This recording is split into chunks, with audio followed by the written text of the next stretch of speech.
Hello, everyone, and welcome to another exciting installment of the 2025 CFRL Cup Series.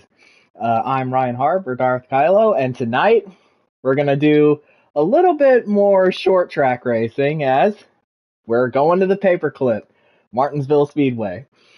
It should be another really fun race tonight, because after all, Martinsville is a pretty fun place to race, I'd say. Hold up, I'm checking to see if I am live on the YouTube.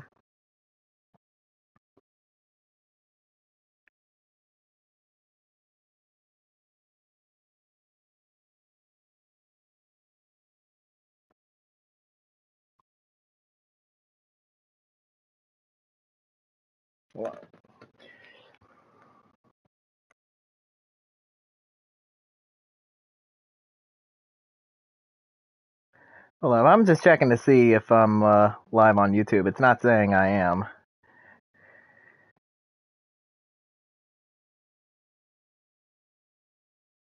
Oh wait, there we go. I am live. So, okay, never mind, because we had a bit of a technical difficulty last week with me not going live, or me going live but not realizing it's not showing on YouTube until after the stage ended at Road America, which was the first race of the doubleheader. But anyway, back to what I was saying about Martinsville. Really fun short track. It's basically kind of like two drag strips with a couple hairpin turns. And that it should be another really exciting race tonight, especially since, yeah, it is a short track. And I am getting the invites to join the lobby, but we'll go ahead and run through the starting lineup. On the pole is Tegan Jones, who did not set a new track record now that I'm looking at it. He was close, though, 19.485. And right alongside him is the 24 of Bradley Domer Jr. Row 2, we have Jared Haw and Spencer Boyce. Row 3, we have Kevin Hall and Michael Whitman. Row 4, we have Michael Fox and Chase Loans. Row 5, we have Cameron Morris and Kamal Wright. Row 6, we have Ryan Parsons and Joshua Harris. Row 7, we have David Wessel and Sam Perry. Row 8, we have JC Tirado and Sal Zavala.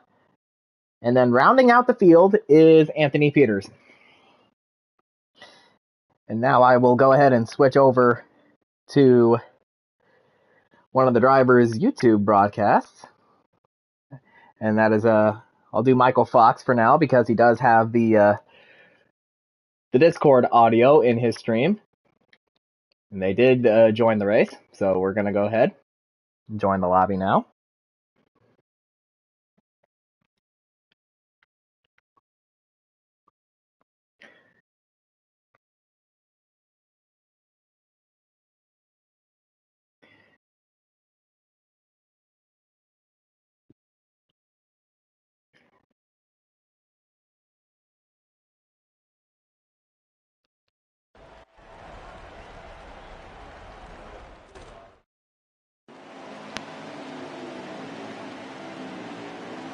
Alright, so we so we're now at the track. As they're lining up, Tegan Jones has taken the outside for the start of the race.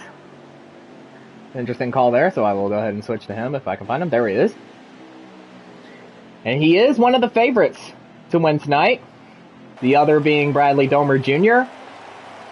And sitting in fourth is the underdog, even though this is his best track, pretty much, Spencer Boyce. But anyway, Tegan Jones on the high side, Bradley Domer Jr. down low.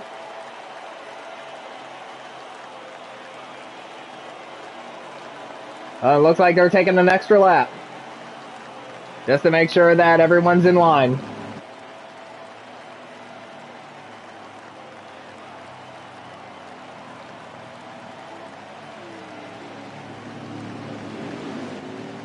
Oh, hey, never mind. It looks like...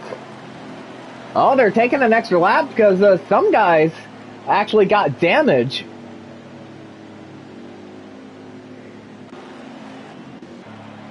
Yeah, the 22 of Michael Fox and the 41 of David Wessel got damage when they're trying to get in their starting position. So, a very interesting start to the race already, with a couple of guys on pit road repairing damage.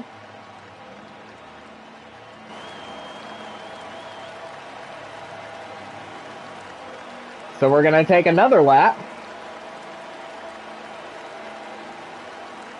And I believe CFRL rules do state that if you do get damage when trying to get in your starting position, you will be able to retain your starting position after you come out of the pits.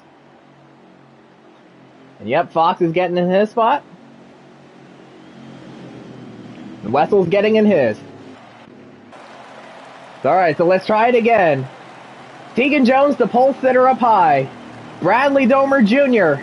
down low. So who's going to win at the paperclip? Green flag is out. Now go get them, you bunch of hot dogs.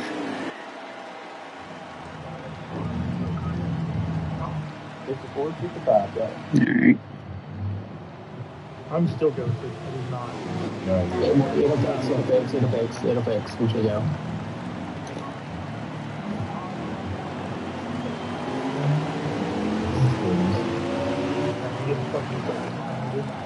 Oh, I hit him. Oh, check. I locked him up and I was like, oh, I hit him. I knew instantly. Oh my god. Sorry, baby. I got front of the wall above me. Well, there goes my entire race because I had underwhelming terrible damage. Something 78 arrow. Yeah, I knew I fucked up on my. I went into the fucking turn one and it just. Oh, my god! I hit him. You did. I didn't get no damage down there. Oh my god. Hey, you're lagging a lot. Oh, you're good. Holy shit! I took that. Sorry, baby. I gotta get your room when I did. Hey, Tegan. Yes. Did you go with what you said you might go with? No. Oh, you're taking it. Sorry, Kevin. Oh, you're good. I wanted to. Gotta talk myself out of it. Probably a good idea. That's why I've been practicing with it for the last couple of days, but no matter what, it's going to get loose regardless of what I do, so fuck it.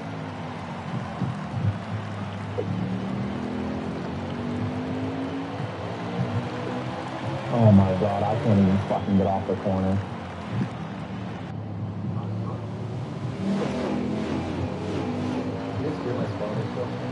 Yeah.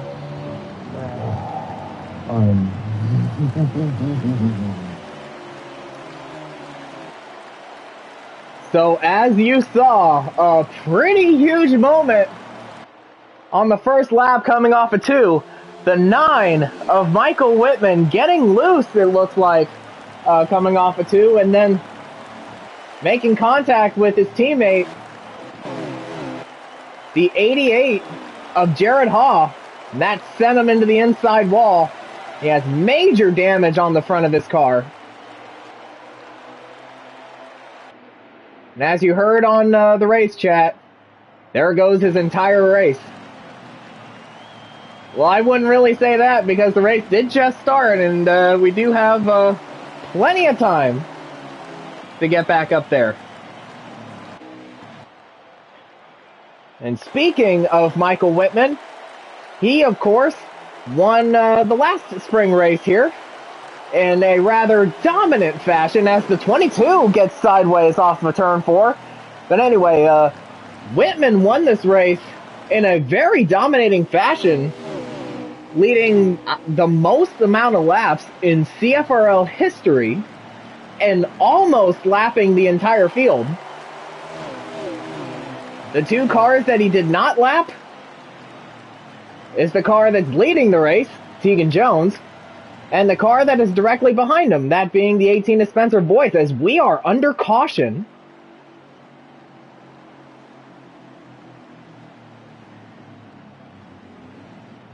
We are under caution already, and the pits are open already.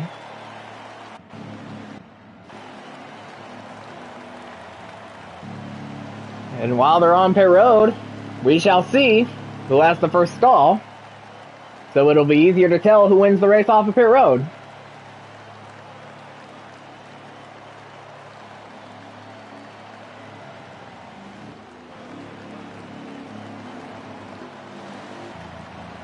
And it looks like it will be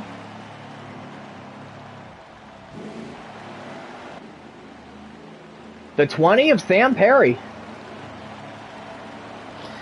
And while they're on pit road, I will go ahead and go back in Fox's stream as Michael Whitman is the first one off, it looks like, and see why we're under caution.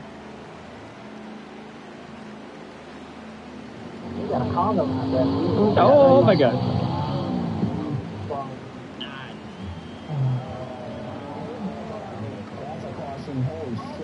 Jesus Christ.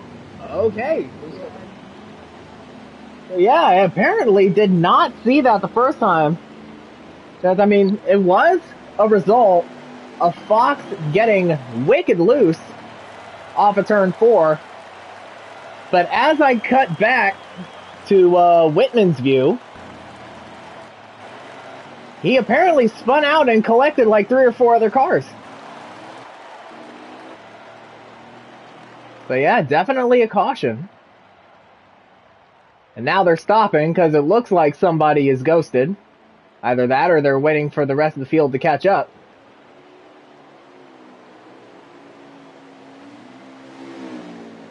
Yeah, and that's another thing that we do in the CFRL. If somebody is still ghosted when they shouldn't be, everyone stops on the racetrack, ghosts, and then they speed up until everyone gets solid again. So we got the 41 and David Wessel back on pit road.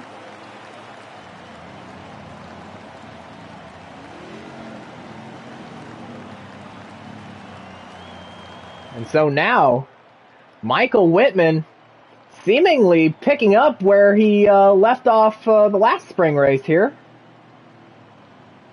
And he is now leading, and everyone is slowing up to make sure that Wessel catches up. They might have to take one more lap here.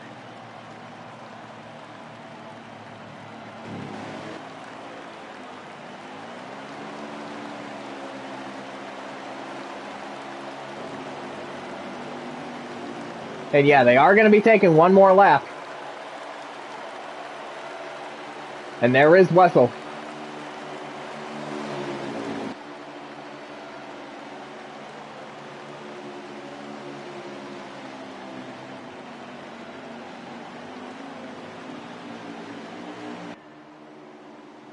And I believe the stage tonight is the end of lap 54 and the beginning of lap 55.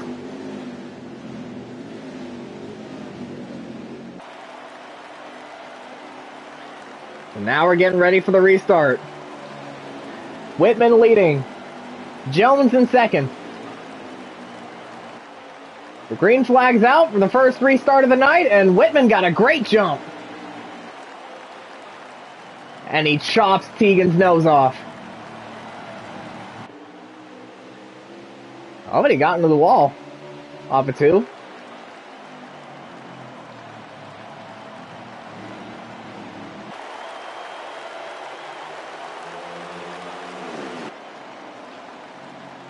So Michael Whitman out front at Martinsville. Tegan Jones second, Spencer Boyce third.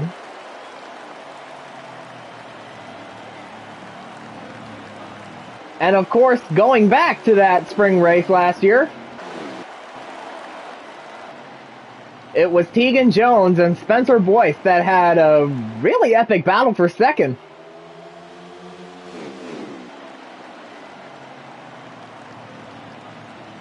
Even though they were nearly a lap behind the 9. And it was like as soon as Whitman crossed the line, I swapped over to that battle for second.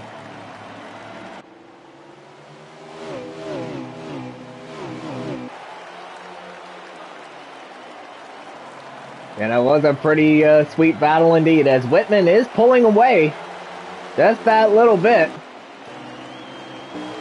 We have a battle here for I believe that is 13th between Harris and Zavala, and Harris gets the better of that scrap.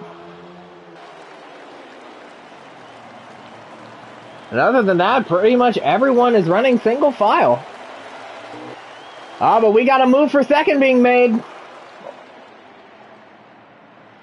The 18 thought about it.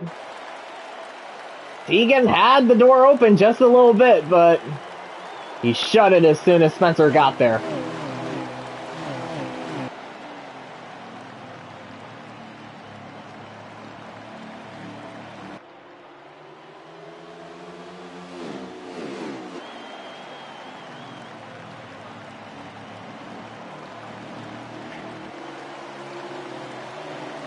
And like I said, Martinsville is very much like two drag strips with two hairpins.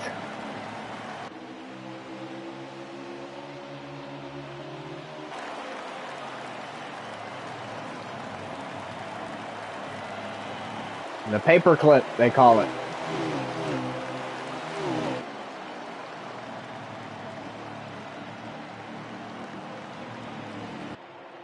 Oh, but Whitman got loose off it too.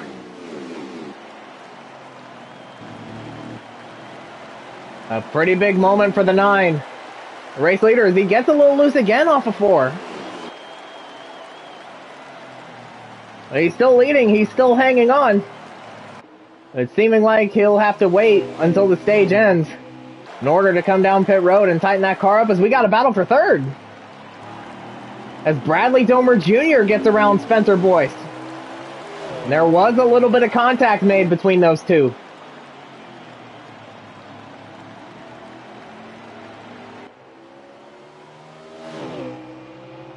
Spencer's still there.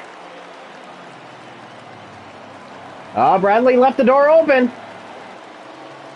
Well, I think Spencer might have gotten the curb, which slowed down his momentum.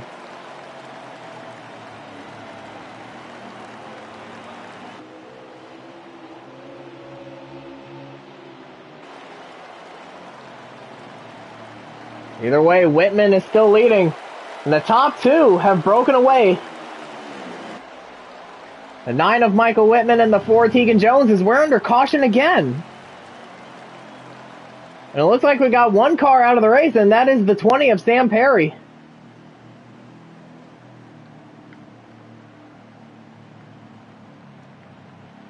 Pits are open. Everyone's in. It's going to do what it did to you in Richmond. Done it.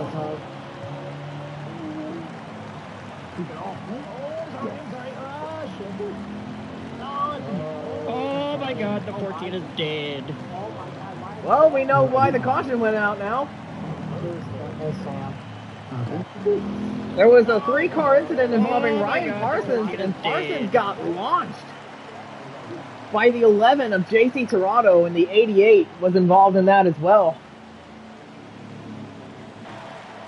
So that's a pretty wild way to bring out the caution.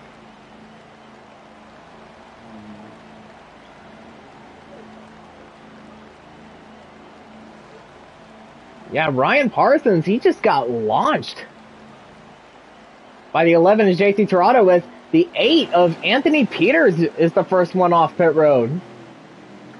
Michael Whitman lost 3 spots.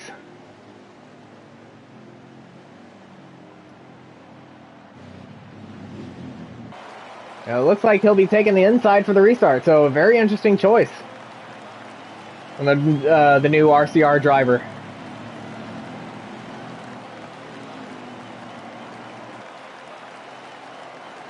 It looks like we are going to take another lap.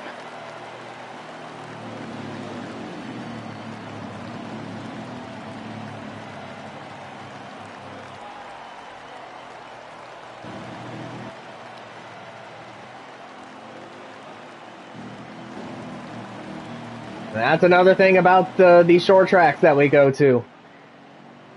Because they're so short, it takes a little bit longer for everyone to get lined up, so we do have to do more laps under yellow.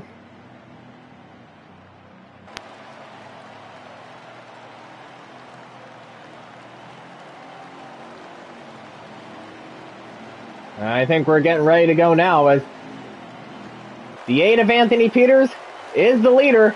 Green flag is out. We're back underway at Martinsville. Oh, Tegan Jones got a great jump on the restart, but here comes the 8. But Tegan clears him. And Whitman trying to make the move on the high side as Peters goes around.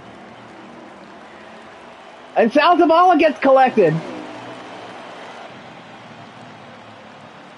And it looks like the caution is out once again. They're 3 wide. And that spin out caused a huge stack up.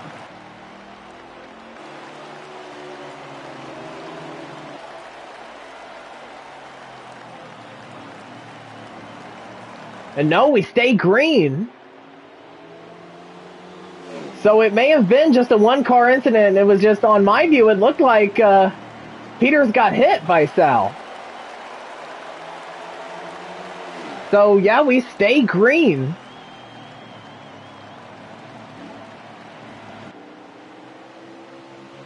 We still have less than 20 laps to go in the stage. So put Tegan Jones back out front. Michael Whitman back to second. And the new third place runner is rookie Chase Loans. So another great run from the rookie driver of the 19.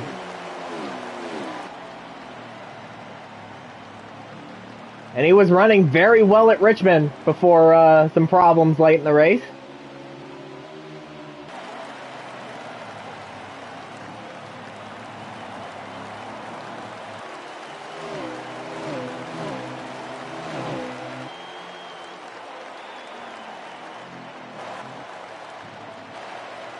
Oh, we might have a battle for, I believe that is for 6th. Between Kevin Hall and David Wessel.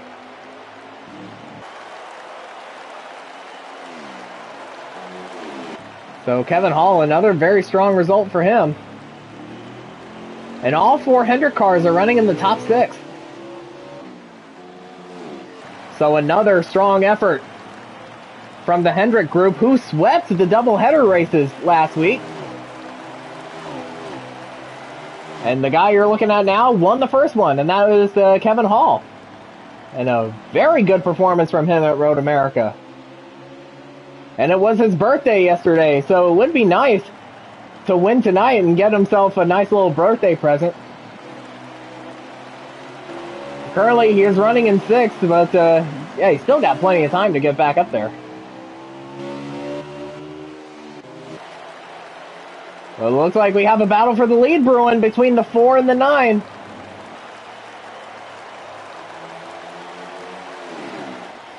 Don't have very many laps to go in the stage. Fox's stream is delayed by quite a bit, so I can't really tell what lap they're on. But I do know that we do have at least less than 10 to go in our one and only stage.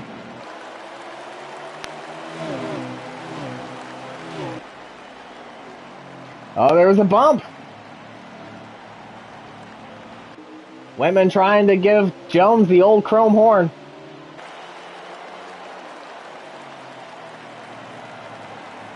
It is Martinsville, and like with every short track, there will be a lot of beating and banging. Cars will get dinged and egos will be bruised.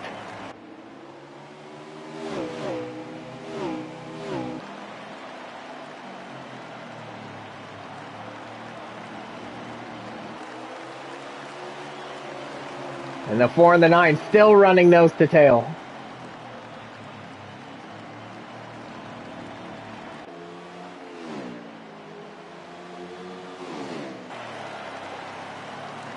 And Whitman trying the high line. But it's not going to work out. Oh, there it goes. Tegan left the door open. He's way up high. Whitman down low. Side by side for the lead.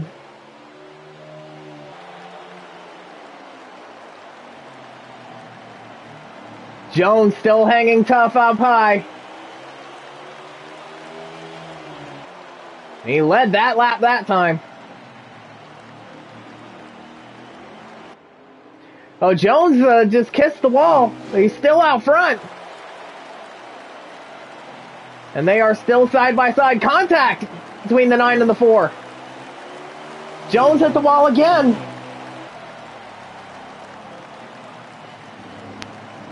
And Whitman clears him. And now Jared Haw. He's trying to get a piece of this. Now we got Chase Loans way up the track and into the wall.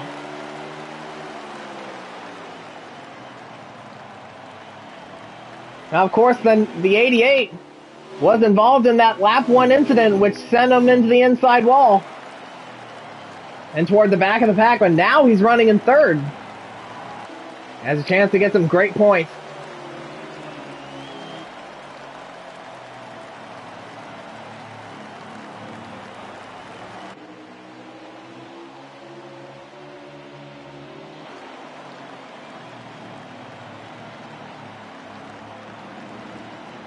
Whitman is still hanging on to the lead, but they're coming up on traffic. And that is the 8 of Anthony Peters, who was in the lead on the restart, but he spun out by hitting the curb.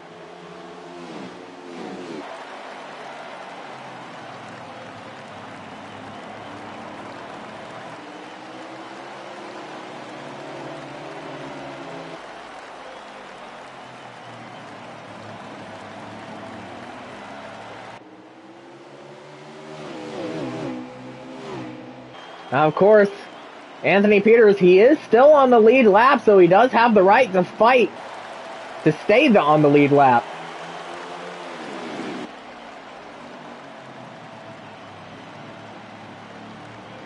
And now they're side by side for second. Peters gets out of the way, but Whitman gets wicked loose off of 2.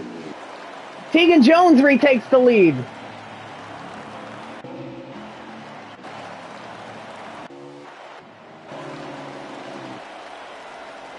And now he's going to try to get around Peters on the high side. Oh, and Jones uses Peters as a pick to block the 2 Hendrick cars. And now he's really pulling away.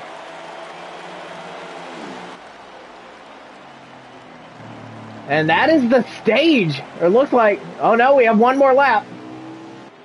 They're still going green. I mean, it looked like they were slowing down, so I thought it was the end of the stage.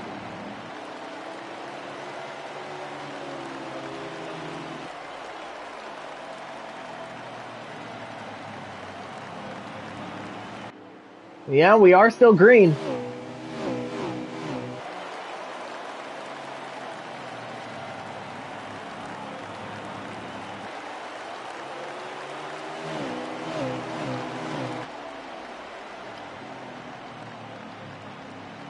And I think because of the fact that we had to put 2 laps under yellow to start this race because of the 22 and 41 pitting to repair their damage, they bumped up the stage,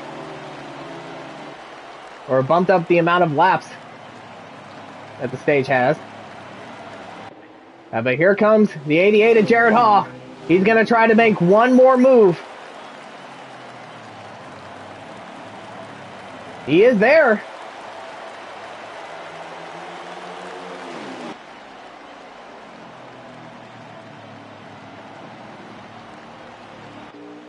Yeah, they are still green.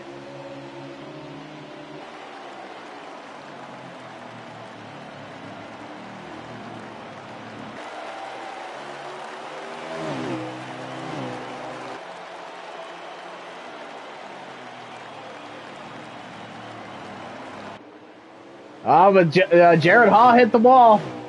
That's going to lose a little bit of momentum for him.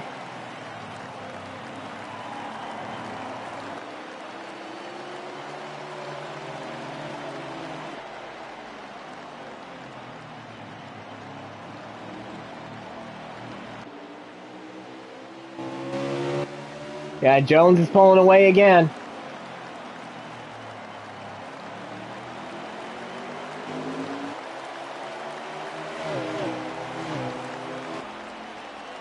Yeah, but now Hall's coming back. Oh, Hall's got to run. He's going to try to make the high side work. Yeah, but it wasn't doing. Trying to do the switchback on him. That didn't work either. And that is stage. And that is the end of the stage. So Tegan Jones gets the stage win. Jared Haas second. Michael Whitman third. Bradley Domer Jr. fourth. Chase Loans fifth. David Wessel sixth. Ryan Parsons seventh. Spencer Boyce eighth. Michael Fox ninth. And Kamal Wright in 10th.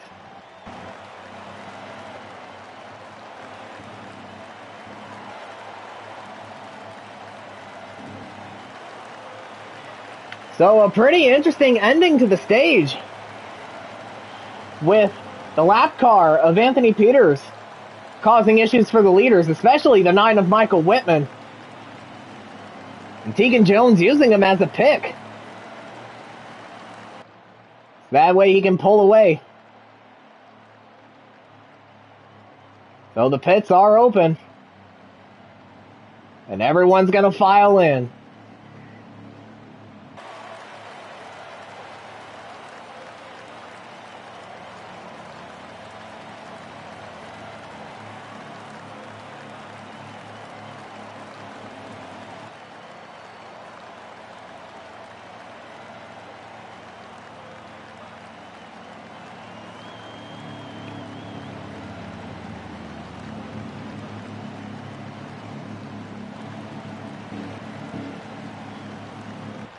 All right, we shall go ahead and switch over to Sam Perry's view. See who wins the race off.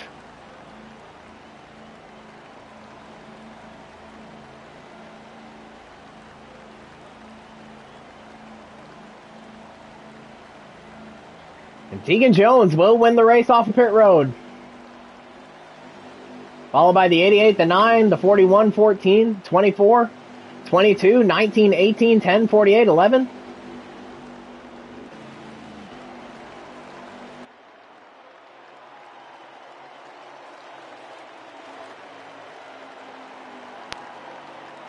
They are doubling up for the restart, but they're going to take one more lap to make sure everyone has caught up to the field.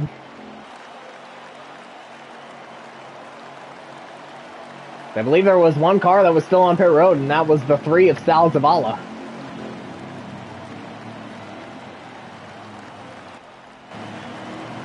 Yep, there he is.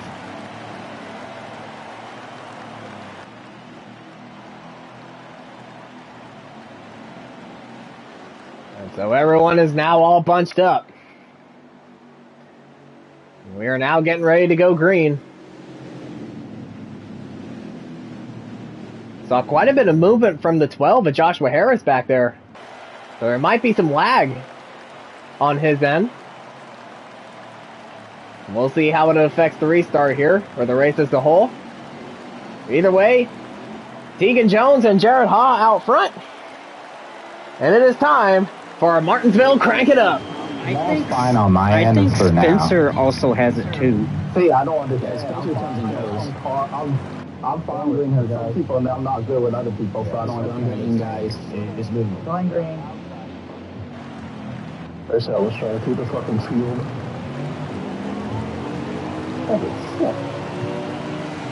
Oh my god. Oh, sorry, 19 if I hit you. My head fucking must have I was trying. Hope you timed it up, man. I did. Oh, shit. What? I wasn't supposed to, Mike. I didn't even know you, so it couldn't have been me. Well, bad. I'm really amazed at this. Well, it looks like they had to cut it short because, yeah, the caution is out. And as you saw, Michael Whitman got loose off of turn 2. He was sideways the entire way down the backstretch. And he collected pretty much everybody behind him.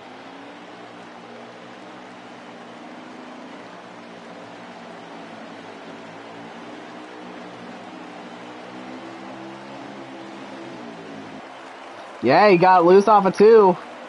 Tried to save it. And he just collected everybody.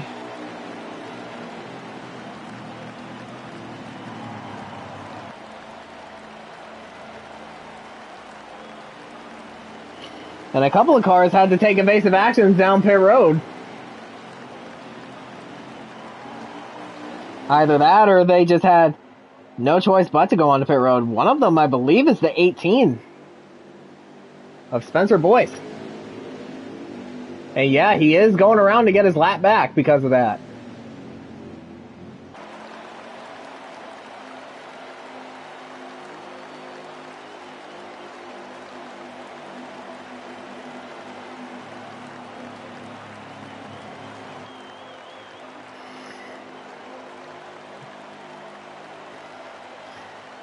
And yeah, shout out to Michael Fox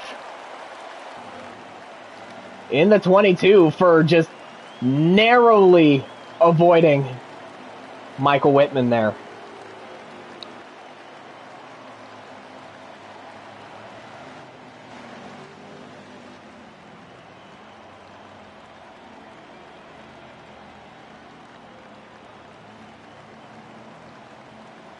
Tegan Jones will win the race off of pit road.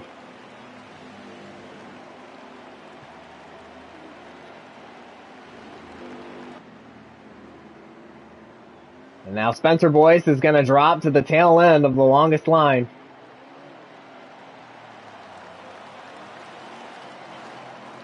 And Jones again takes the outside for the restart.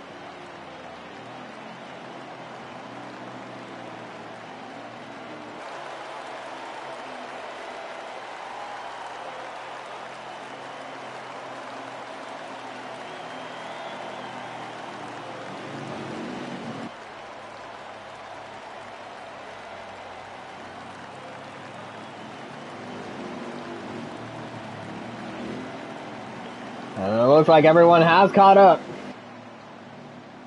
Yep, I see Sal back there, so we are getting ready to go green. So the third caution of the night, the second for an on-track incident. Or I believe this is actually, my bad, the fourth caution of the night, the third for an on-track incident. So it's a Stewart-Haas front row lockout. Back underway at Martinsville, and it's time to crank it up, for real this time. But, well, I think there's going to be more cautions, so just calm down, Spencer. Yeah. Michael, I know you're fast with me, so you give me feel about that when you're still right there. Someone here got some bounty on me? That was kind of chance. Oh, yeah. Wow, I got a really comparable start. You couldn't time it any better than that, Russell. Except for that you couldn't buy me. I got my brother. The small wagon really don't. Let's come on. And that lag made me wreck. Oh. Okay, we're under caution again, this time for a lag wreck between two of the Stewart-Haas cars, that being the 10 of Kamal Wright and the 14 of Ryan Parsons. And both of those cars are on pit road, as well as the 48 of Kevin Hall and the 3 of Sal Zavala.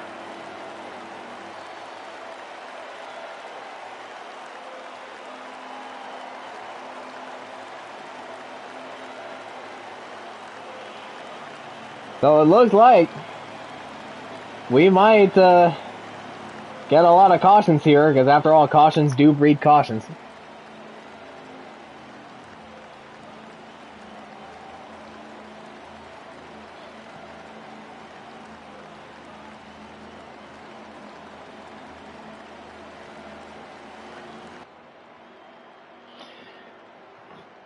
Everybody's slowing up. So that way those 4 cars on pit road can come back on the track and catch up.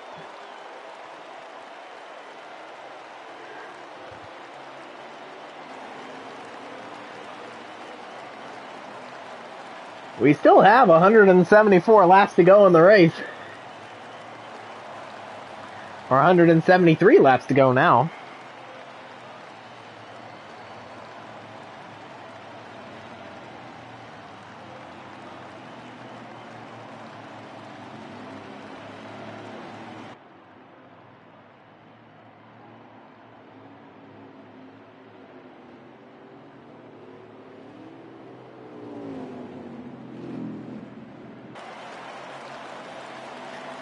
Alright, so let's re-rack him and try it again. Tegan Jones is the leader. He is the control car.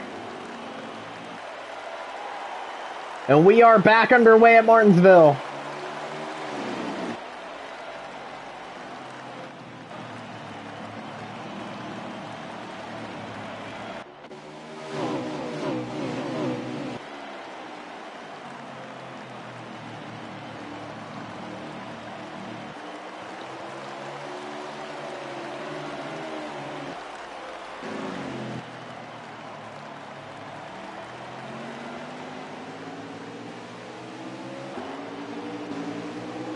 And pretty much everyone from fourth on back is a double file. Oh, Fox got in the wall.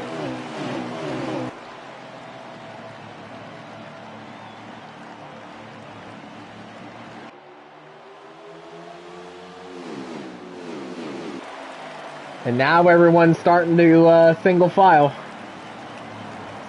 it out. Yeah, but there are still some scraps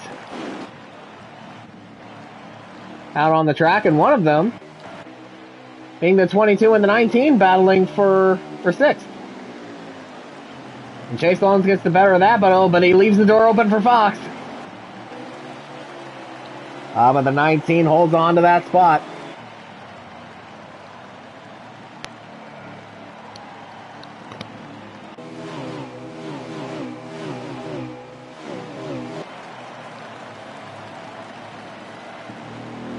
One car is way up high. And that is the 12 of Joshua Harris.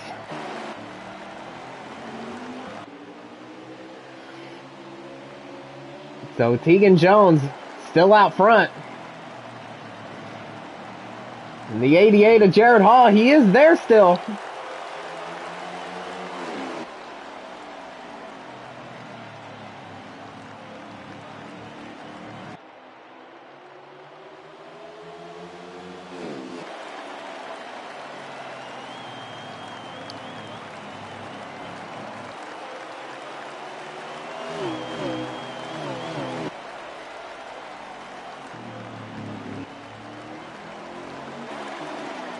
And we have this battle here between the 48, the 11, and the 14. So a three-way battle. And now it's a four-way as Sal Zavala is getting involved. Oh, I'm sorry, five-way. Joshua Harris is there as well. Oh, but Sal goes around.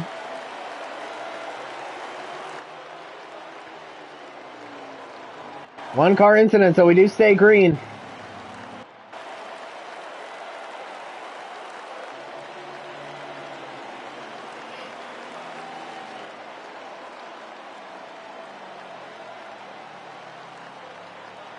And meanwhile, the top two have broken away.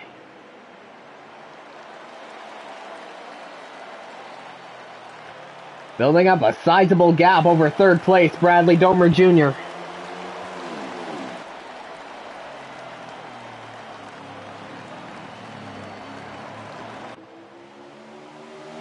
And Michael Whitman on the inside of Bradley. And now he takes third away. And Whitman's trying to crawl his way back up to the front.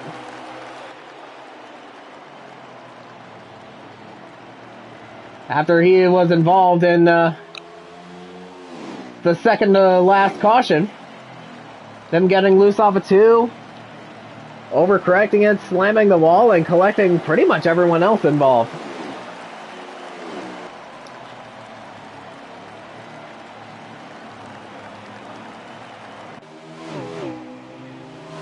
And he still has a really fast car as he's able to pull away from Bradley. But I mean, he's just gotta, calm down, hit your marks, and try not to make too many more mistakes.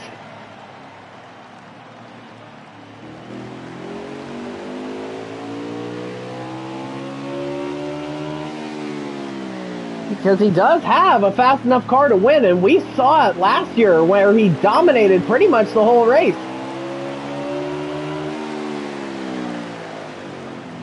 So he knows how to win it from in front. But does he know how to win it from behind?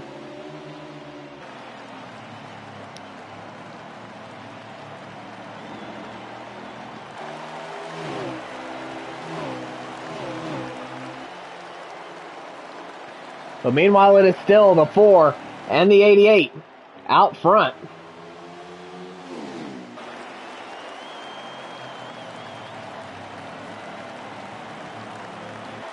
And Jared Haw, again, right on that back bumper, but he's not able to capitalize. So he pretty much just has to wait for Jones to make a mistake.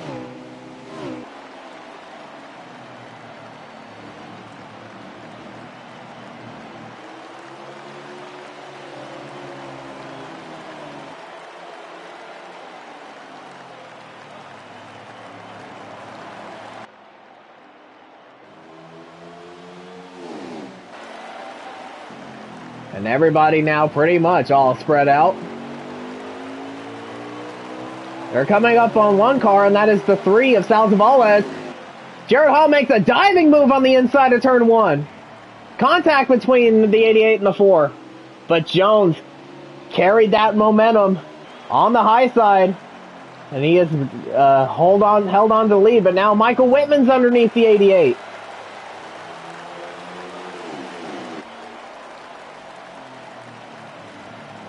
So now it's a 3-way battle for the lead.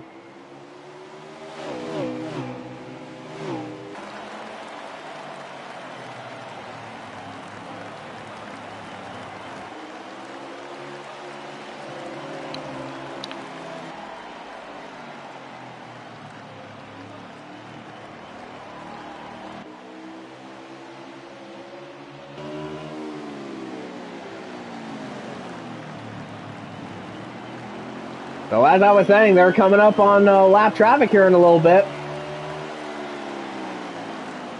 The first car they're going to catch is the 3 of Sal Zavala. Yeah, and it looks like the car in front of him is the 18 of Spencer Boyce.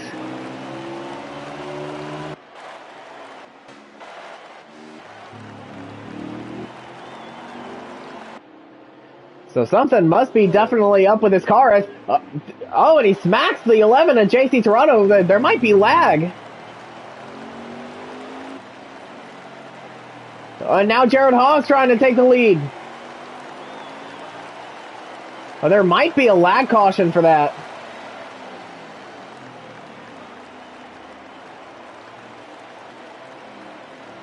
And there is.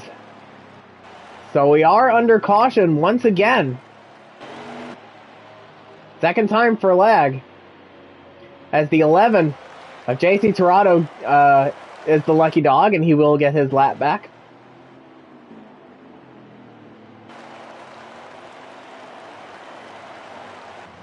So it looked like there was lag involved, but yeah, it looked like JC Toronto just spun out coming off of 2 and just blocked the track. And Spencer Boyce had nowhere to go.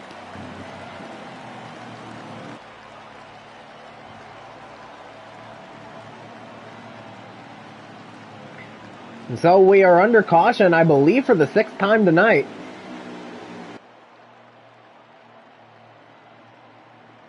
So pit road is open. And yep, everyone's going to come in.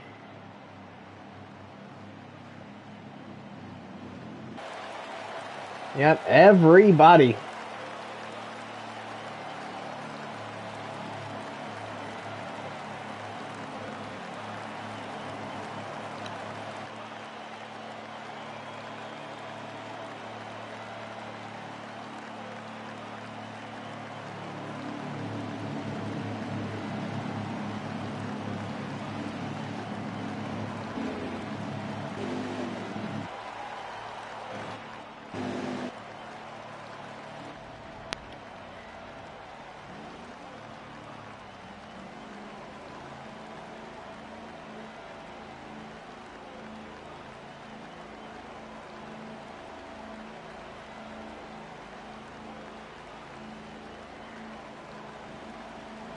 And Tegan Jones will win the race off of pit road.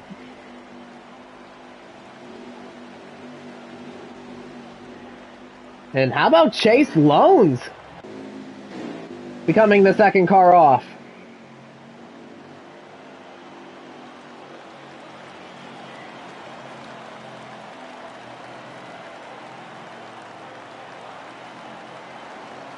Yeah, and from the look of them doubling up with Loans taking the high side, looked like they were going to do the choose rule, but not here. So it will be the normal double file procedure.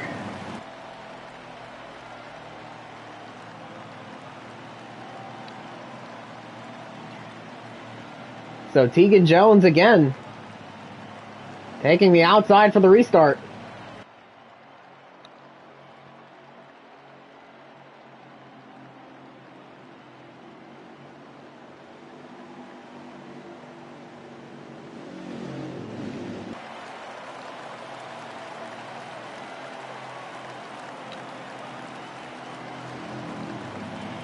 So it's Jones and Ha on the front row. Loans and Domer Jr. row 2. Green flags out. We're back underway again at Martinsville, and Jared Ha did not get going.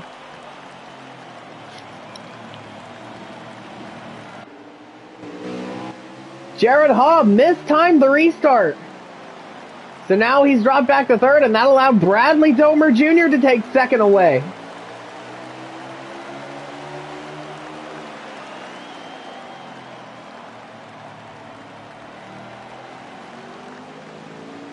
And Michael Whitman gets around Fox for fourth. And he was also affected by that.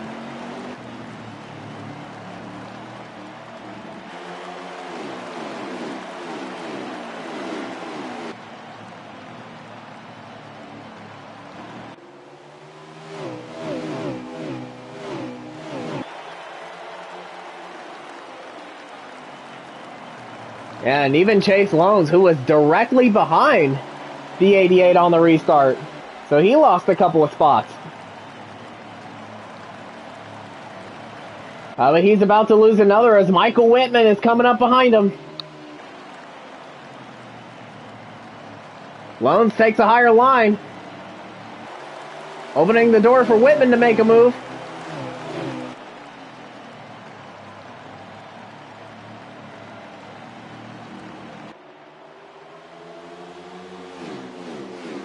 It looks like everyone has calmed down, and it looks like the 10 of Kamal Wright is lagging back there.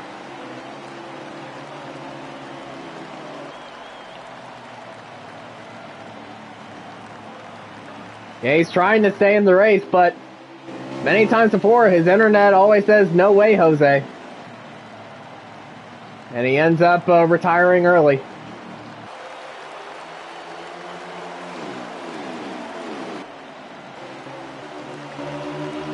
We have a battle here. I believe this is for 9th or 10th.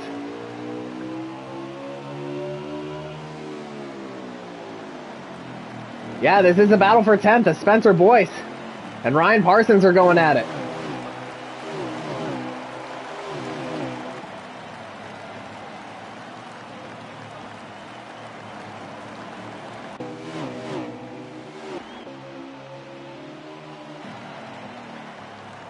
And now Parsons coming back underneath Boyce.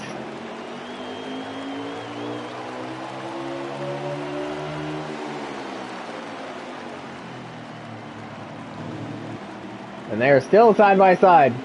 And now Parsons clears the 18.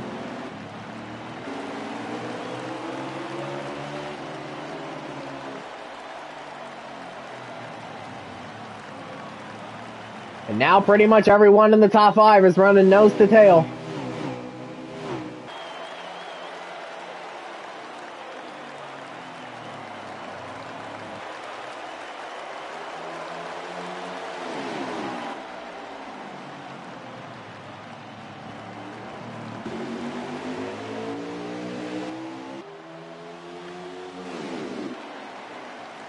And so Bradley Domer Jr., who won the second race of the doubleheader last week at New Hampshire, trying to make it 2 in a row for his second win of the 2025 season.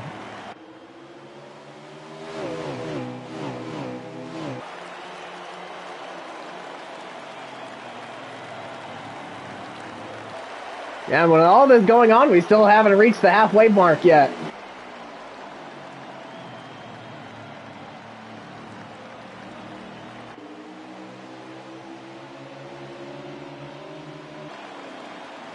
And we've had 6 cautions in this race already. We haven't even reached the halfway mark yet.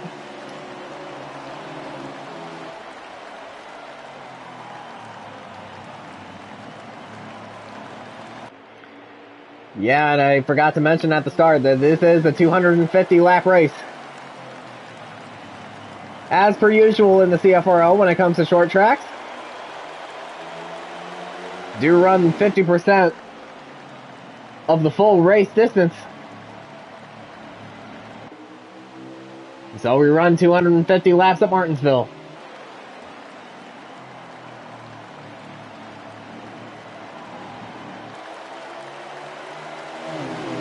And now Michael Whitman has gotten around Chase Loans for 4th. So it's one Stewart-Haas car out front, 300 cars behind them as Jared Hoff thought about taking the move making a move on the high side, get around his teammate, but he thought better of it. And now Michael Fox gets around Chase Loans for 5th. But there was some contact between the two, it looks like, so put the 19 back in the 5th. Oh, David Wessel goes up and over. And it looks like the caution's going to come out once again. And it does.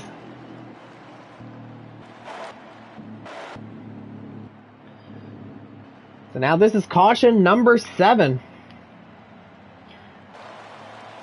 And like what we've seen multiple times tonight, like turn 2 being Calamity Corner, there's a lot of guys getting loose and overcorrecting it, spinning out in front of traffic.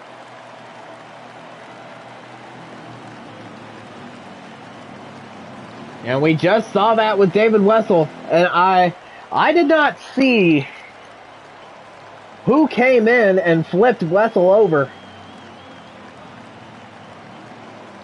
Because, I mean, I was switching through the camera angles and, like, I just barely saw Wessel facing the wrong way.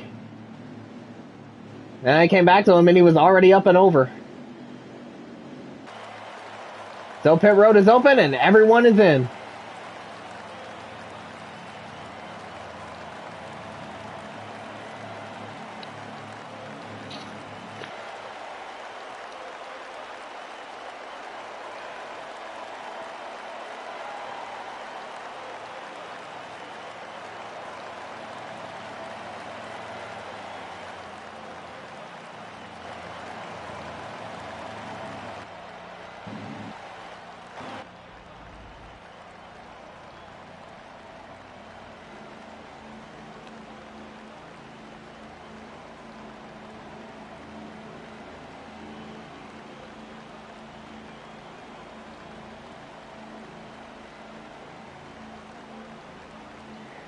And it looks like the 4 will once again win the race off, but no, Bradley Tomer Jr. wins the race off of pit road.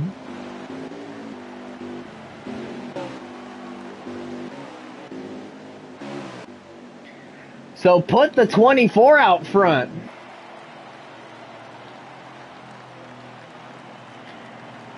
And we have seen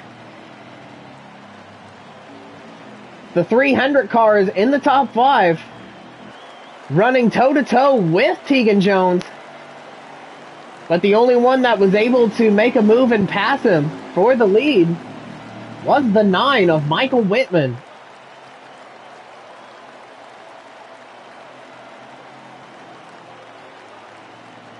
And again, Michael Whitman, the defending race winner. He's still in contention.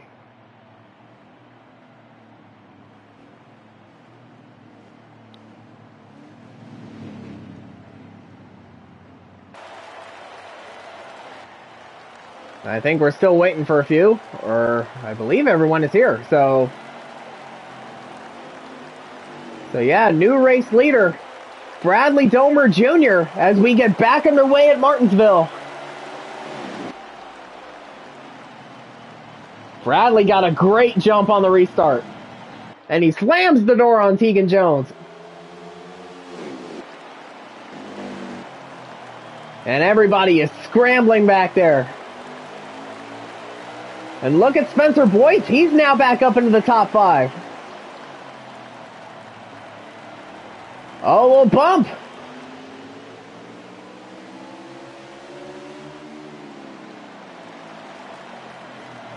Now Tegan Jones just dives it into the corner, and he found himself up high. So now Michael Whitman back up to second.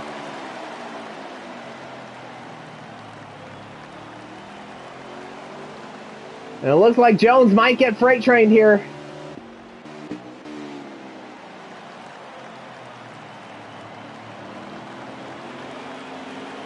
No, he's still hanging tough on the high side, and he clears Jared Hoff for fourth, or third, rather. Oh, but he just dives it in too deep again. But now he still holds on to third.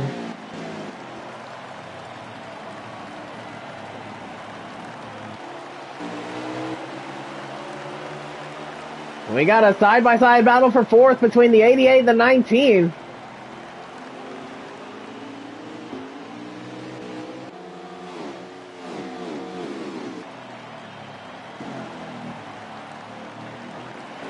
And now we have this battle here between Michael Fox and JC Tirado. And Fox gets the better of the two. And now this battle here between the 18 and the 14. And we've seen these two battle it out on track recently.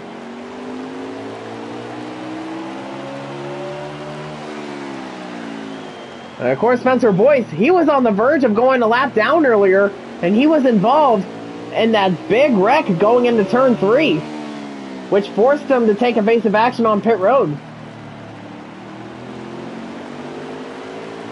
Now he's currently running in 6th. He did drop a spot, though. Wait, actually, he's running in 7th. So he lost a couple spots.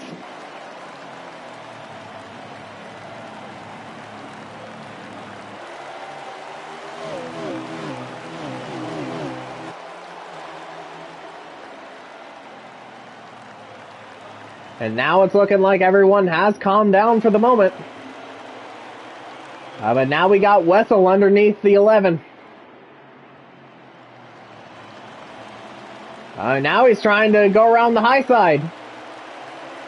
Now he's pulling the old switcheroo on him, but JC shuts the door.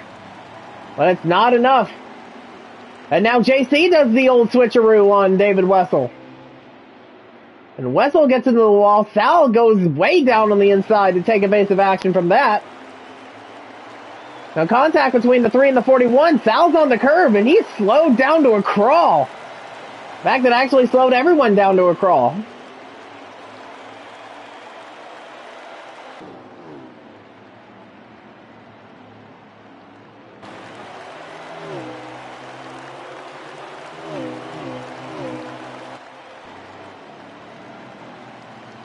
And so now, Bradley Domer Jr. out front. His teammate, Michael Whitman, running in 2nd.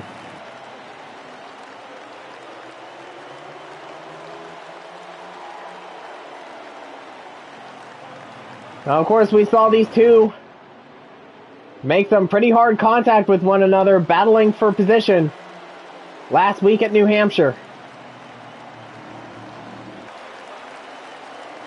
And of course, Whitman was frustrated in the way that Bradley raced him.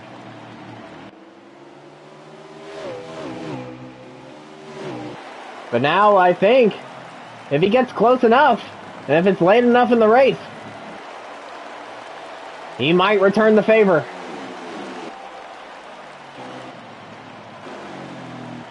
And now we have a battle for 5th between the two Gibbs teammates of Spencer Boyce and Chase Long. Oh, it ain't. Anthony Peters gets loose off of 2. And now put Spencer Boyce up in the 5th.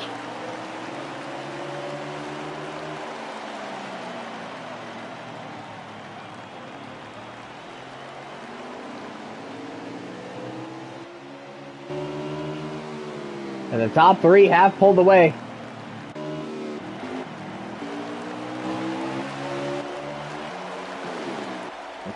Whitman is there.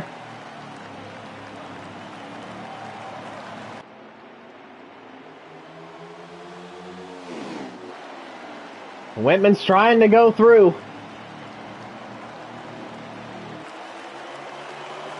He had the opportunity, but he just decided to back up and hold up just a little bit. So it looks like Whitman's got to run. He's underneath Bradley. Yeah, he's got a quarter panel there. Oh, no, Whitman got loose off of 4. But he still hangs on to 2nd. So now it's looking like the exit of turn 4 is going to be a trouble spot here for the rest of the race.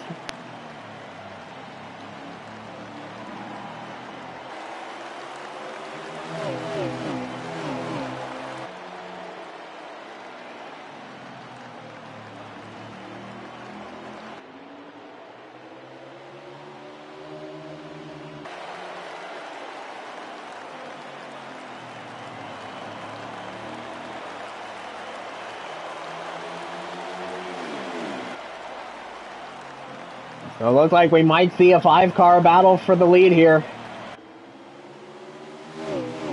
as the 88 and the 18 have caught back up with the top 3.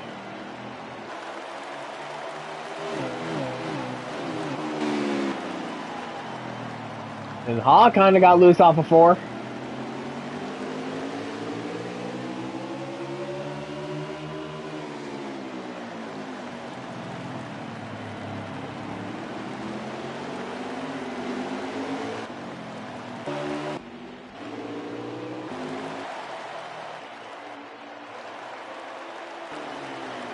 Yeah, pretty much everyone has calmed down now, as we are all pretty much single file.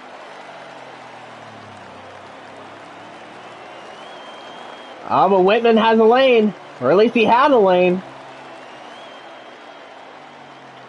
Whitman's gonna dive it in there again. Oh, he's gonna try to make it stick this time. Yep, he's still there, side by side for the lead. And Whitman is back out front.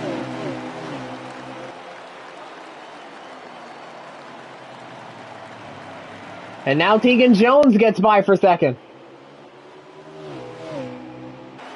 Or at least he's trying to get by. But Bradley's not going to let him have it that easy. And now Tegan Jones gets 2nd. And now Jared Haw gets 3rd.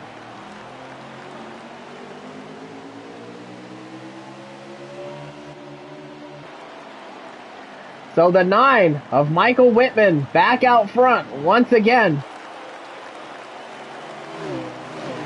And we did see him leading toward the end of stage 1. But the lap car of Anthony Peters definitely made things interesting.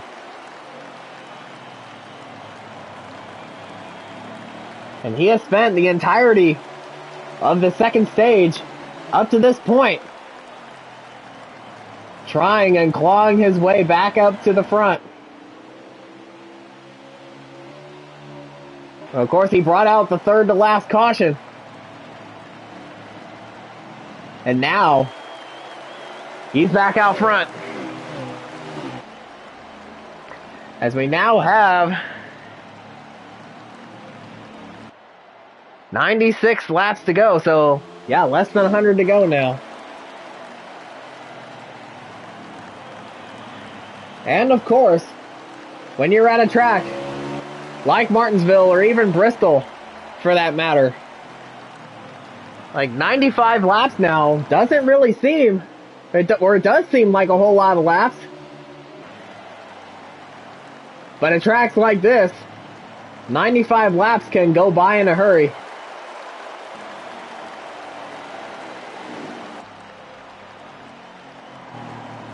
And it looks like we're under caution once again. So I believe now this is the 8th caution for an on-track incident. I believe, I can't really tell. I think it might have been the lag caution.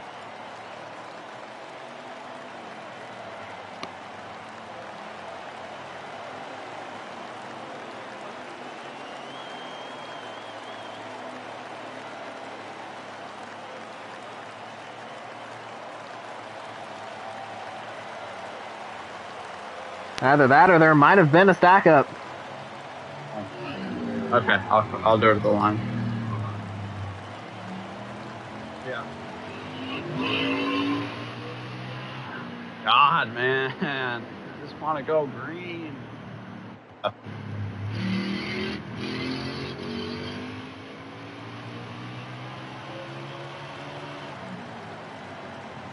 yeah, He just left.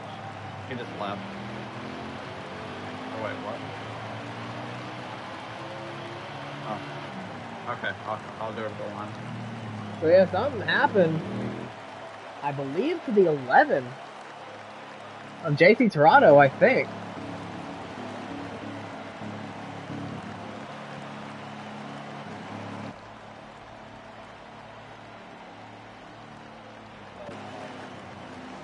But no, he is still on track, so something happened.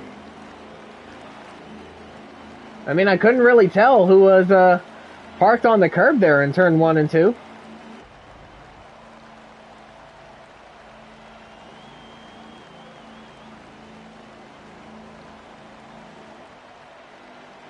And Whitman wins the race off the pit road.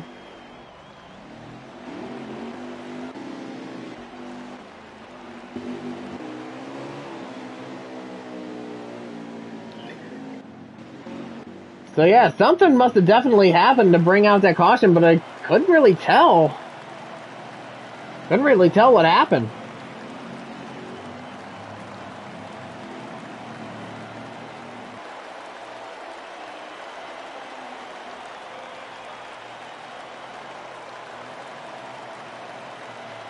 We are going to take one more pace lap as we see Joshua Harris back there. Catching up to the tail end. I don't know, he's getting his lap back.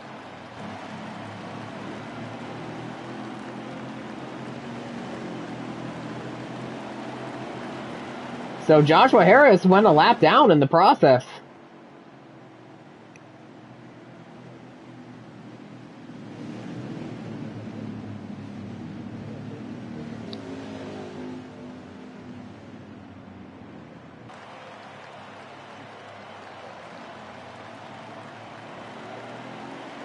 And it looks like we are going green this time.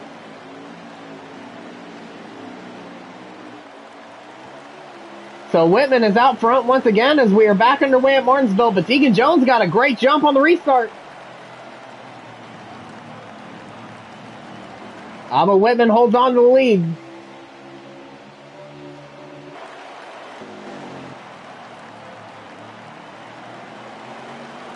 And there is a big hornet's nest of cars from about 4th or 5th on back. We got 2 cars way up high, and that's going to allow Spencer Boyce to take 5th.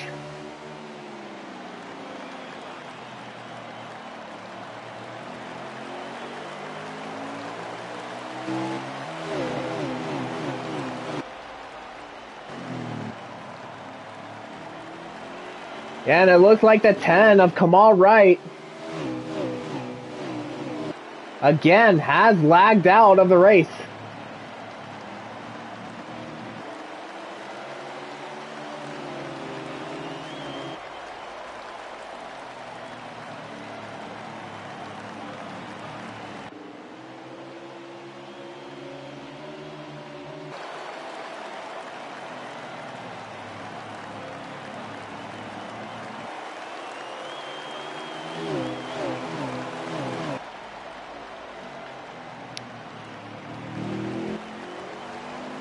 It looks like the 9 is now pulling away.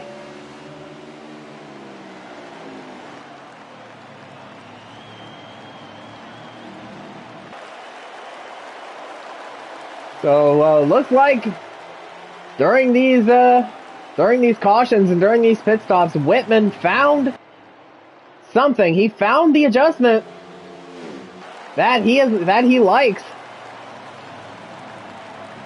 Probably similar to the one that got him that dominant win in the spring race last year.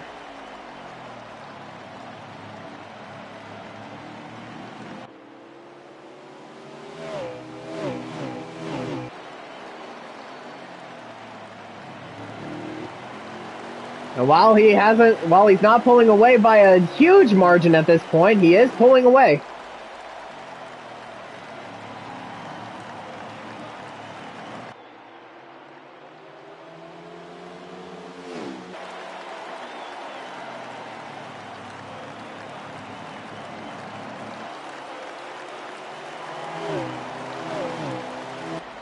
Either that or Michael Whitman, he just seems to have Martinsville all figured out.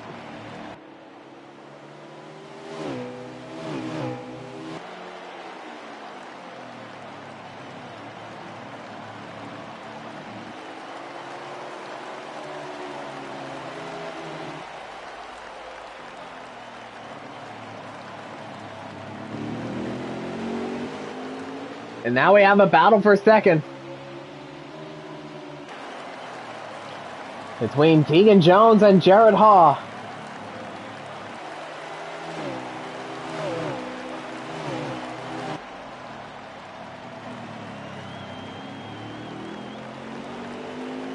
So far, Jones has got the better of it. Or how about this battle for fourth? Bradley Domer Jr. and Spencer Boyce going at it.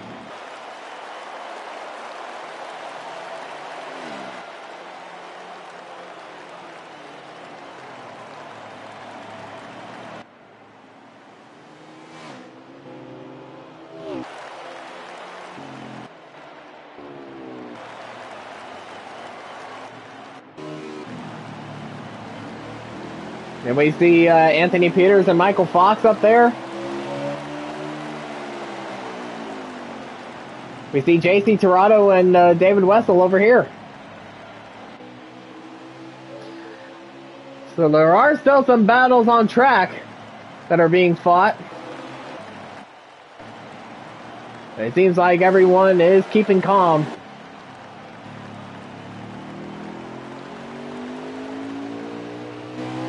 Chase Lowndes currently in 7th. He was up in the top 5 earlier, but he just got shuffled back. And now he's pretty much all by his lonesome.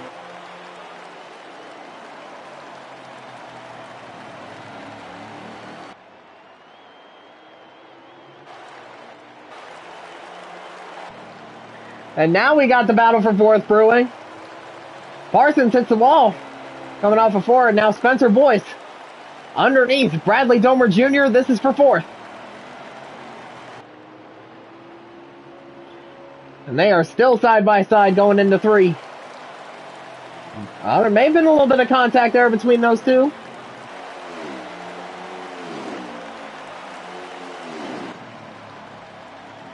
Spencer dives it in there and he clears Bradley coming off of 2. So Spencer Boyce up to 4th. Put Jared Haw up to 2nd. And Michael Whitman really has pulled away now.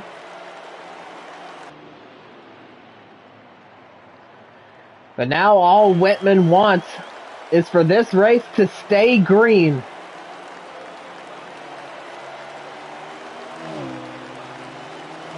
Oh, we got one car around in turn 1 and 2, and that is the 11 of JC Tirado. One car incident, so we do stay green, and he does lose a lap.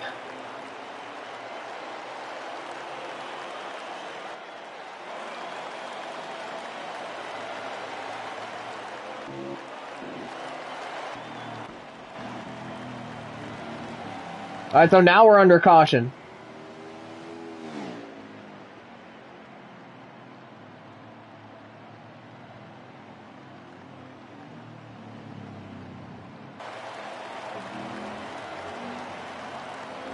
All right, so let's hear what happened.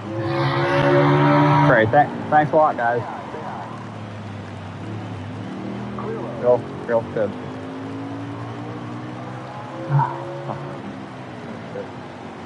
You can go get your life back right now. Got one up top.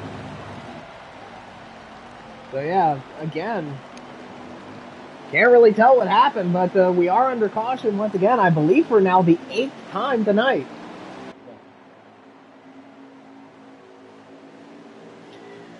And I was saying just a couple minutes ago that Whitman wants this race to stay green, but sadly that is not the case, at least for now. Pits are open and everyone is in.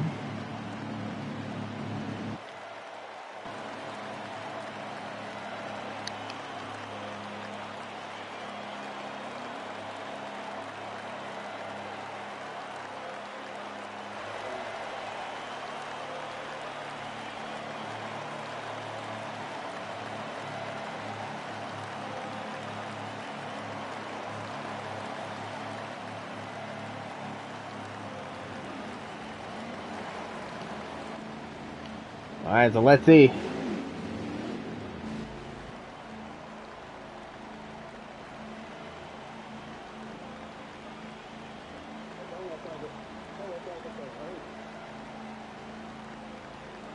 And Michael Whitman wins the race off.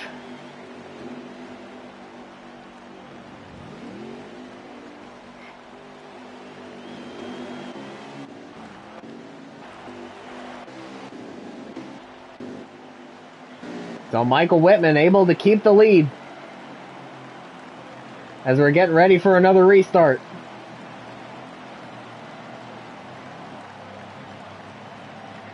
We are going to take another lap.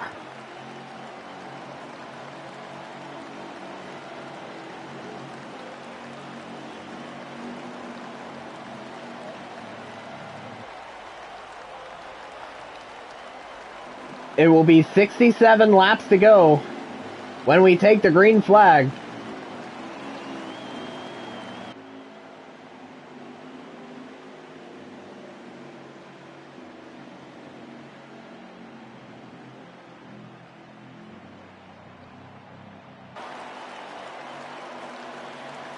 So it is Hendrick Motorsports. First, second, and fourth. As the green flag is back out and we are underway at Martinsville once again.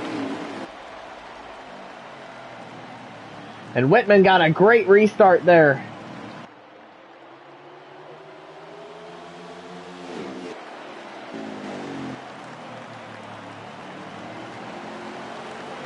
And everybody's all stacked up from second on back.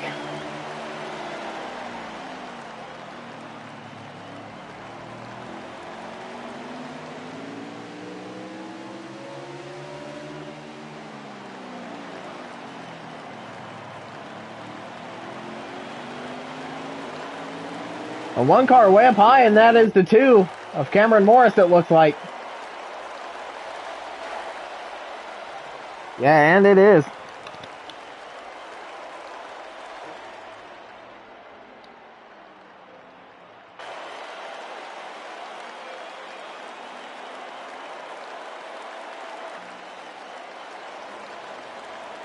So you have this side-by-side battle here. Oh, Fox getting in the grass. And now we have this 3-way battle for third.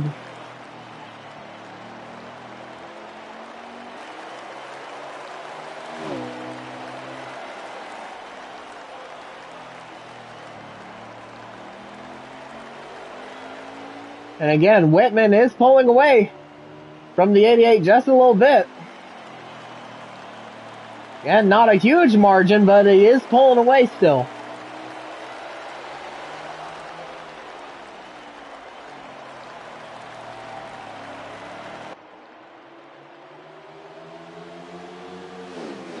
I think Jared Hall might have caught up to him that time.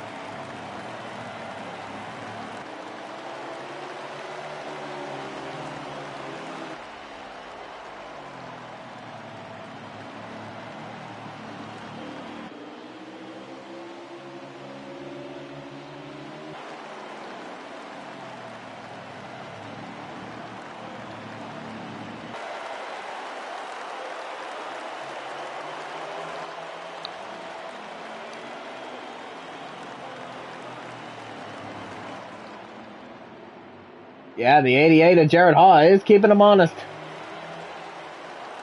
Like, and now we see Spencer Boyce trying to make a dive on Bradley for 4th. Well, he gets a little loose off of 4. They're still side by side going into the 1. Bradley pinches him down into the curb. And they are still running alongside each other. Now Spencer gets 4th for now, but here comes Bradley once again. Oh, contact between the two.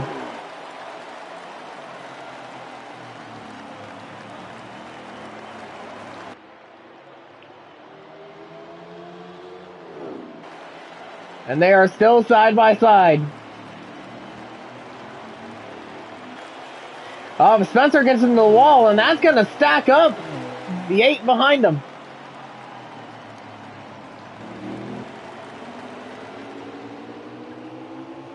And that will allow the 14 of Ryan Parsons to take advantage of it.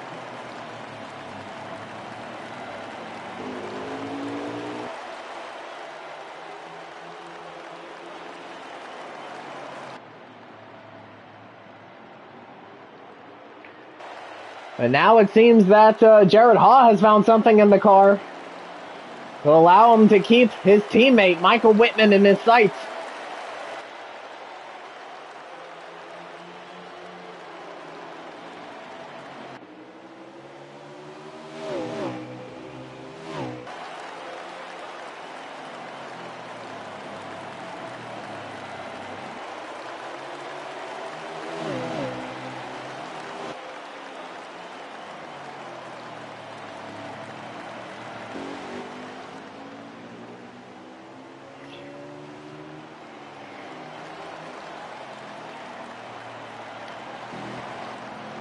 As we now have 53 laps to go.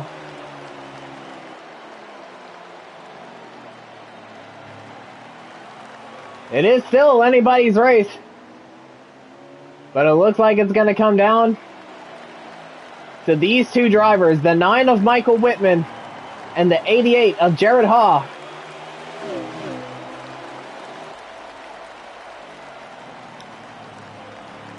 And of course, these were the two cars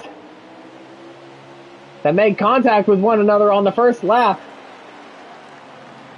And it sent Jared Haw barreling toward the inside wall.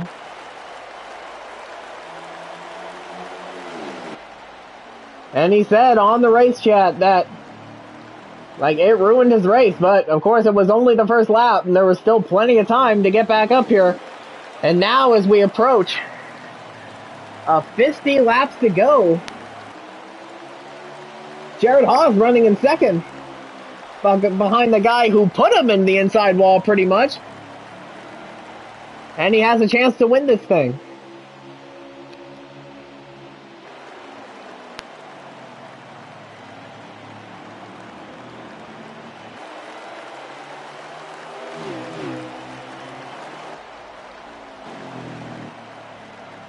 And they have really pulled away from the 4 of Tegan Jones, who was one of the favorites entering tonight.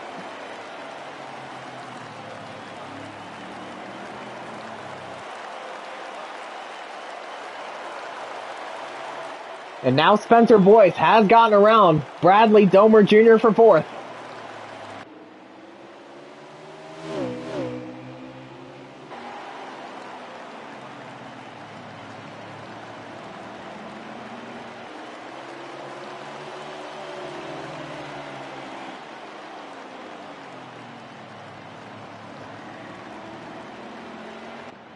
I believe these guys do still have to make one more pit stop before this race is over. And I believe if it stays the way it is now, this will be our one and only cycle of green flag pit stops, because all the other ones have been under caution.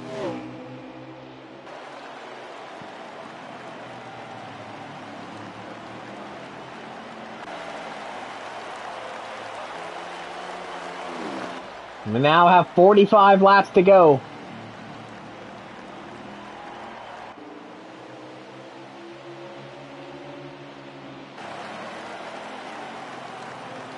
And it looks like the 88 is losing ground on his teammate.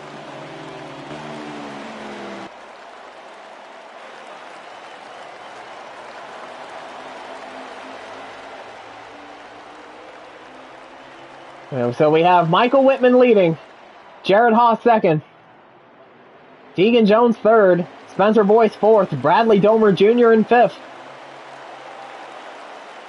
And that is your top five. So 3 Hendrick cars in the top five.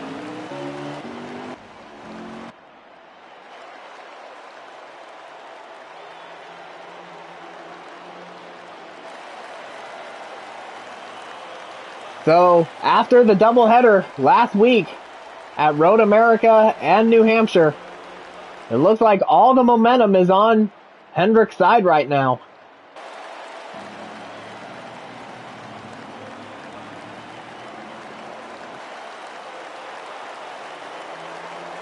And if it holds steady, this will be Hendrick's third win in a row.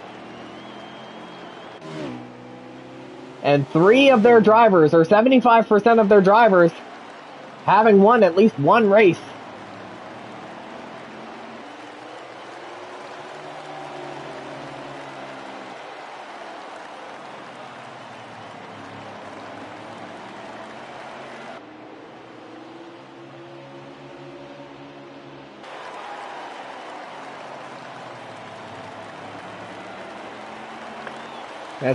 We got one car around, and that's the 14 of Ryan Parsons. He was running in 6th.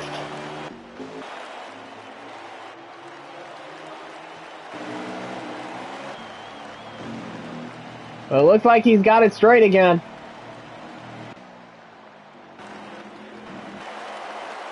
And a one-car incident, so we do stay green for the moment.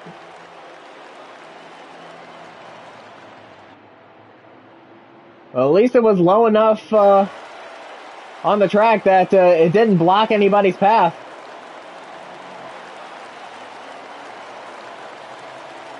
So we do stay green, and Parsons is out. So there might have been lag involved in that. All right, so as I was looking at the Cup Series schedule here,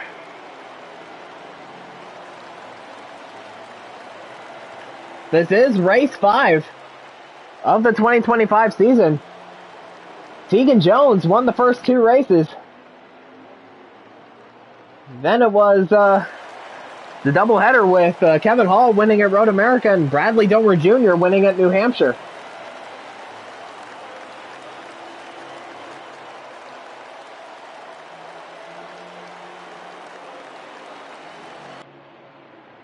And Michael Whitman trying to get his first win of the 2025 season.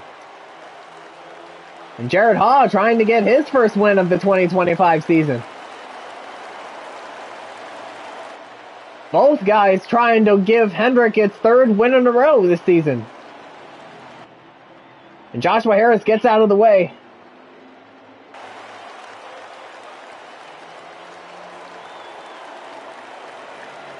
Yeah, he definitely doesn't want to be a factor.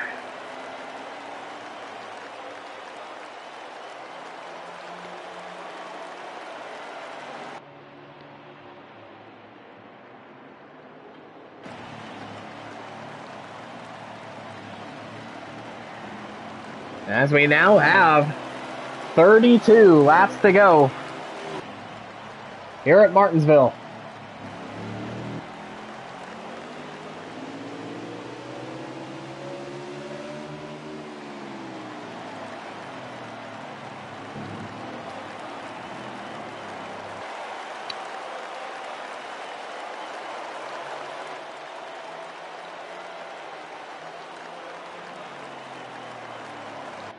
We do have traffic still, as Whitman is coming up on the 11 of JC Torado, and the 48 of Kevin Hall in front of him. And then after that, you got a couple packs of cars that could be difficult for the 9 to navigate.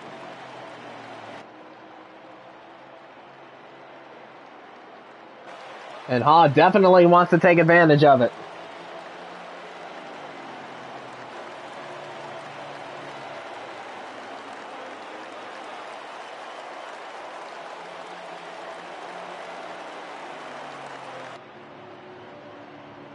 And JC gets out of the way.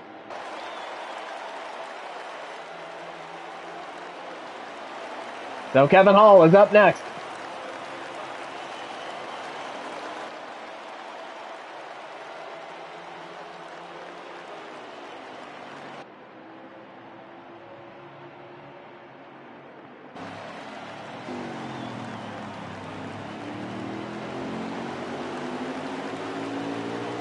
Oh, women get a little loose off of 4 there. And we have seen the exits of turns 2 and 4 being the trouble spots for all these guys tonight.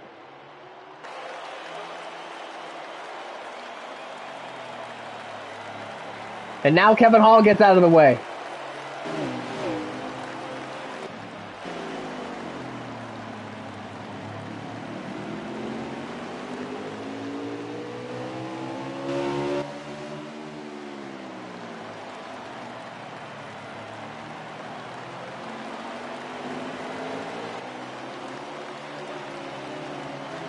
So now we have 25 laps to go here at Martinsville. So, yeah, we are getting into the home stretch here.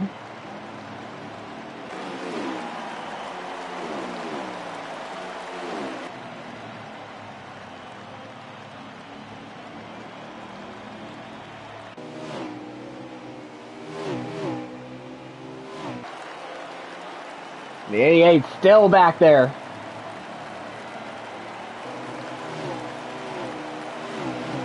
And Whitman's probably thinking, damn, JB, why would you have to be so good? Like, I want to pull away.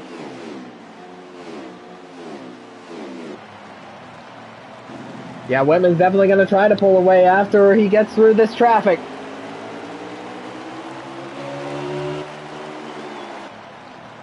The 2 of Cameron Morris in front of him.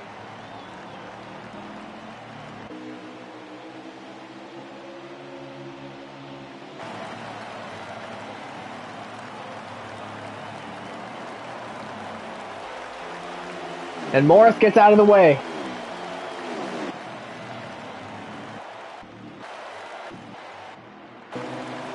And now we have a battle for third between the 4 of Tegan Jones and the 18 of Spencer Boyce. We've seen these two go at it last year when they were fighting for second.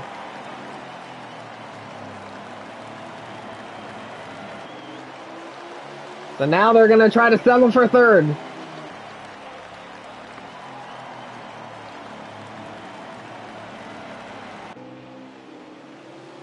Oh, but Spencer got into the wall.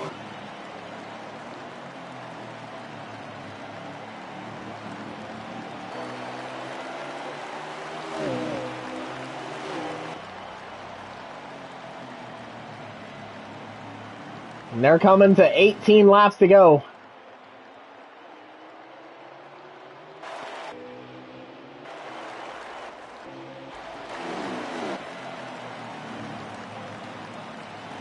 And out front it is still the 9 and the 88.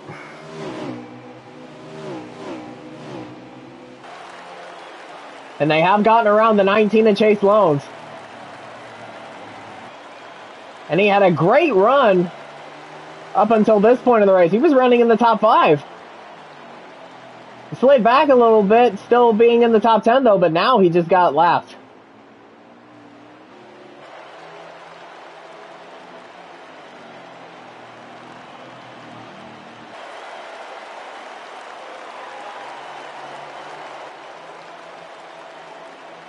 And now we have this huge gaggle of cars. The 8 of Anthony Peters, who just got loose off of turn 2. And again, we've seen that before in this race tonight. The 41 of David Wessel and the 22 of Michael Fox. Fox gets out of the way. Oh, but Wessel blocks the 9. Oh, that was almost disastrous there. But Whitman keeps the lead, and Jared Haas still in second, so no harm, no foul there. Now we have 14 laps to go.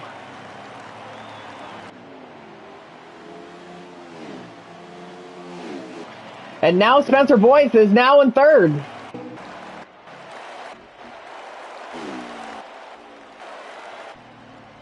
Ah, but Spencer's out.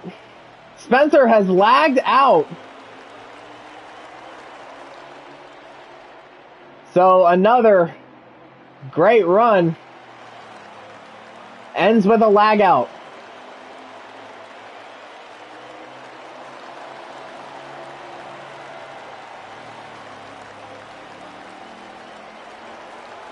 And I bet Spencer Boyce is overjoyed to lag out this late in the race.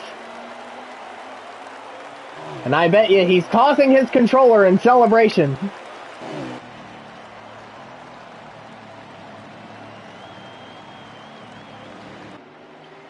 And now Whitman has pulled away a little bit from the 88. Jared Haas hoping the traffic slows him down. But now Anthony Peters gets out of the way. As we come to 10 laps to go here at Martinsville.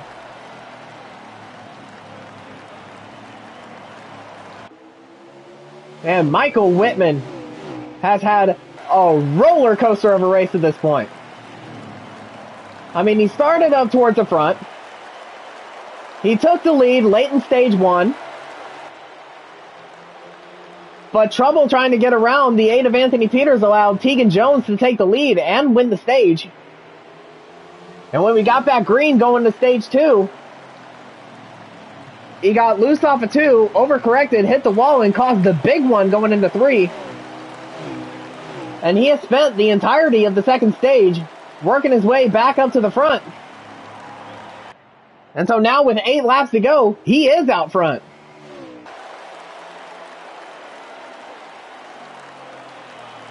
So obviously he's not going to win in the same manner that he did last year. But the more important thing is, that win was a win. And he also wants this to be a win. He doesn't matter how, he just wants to win.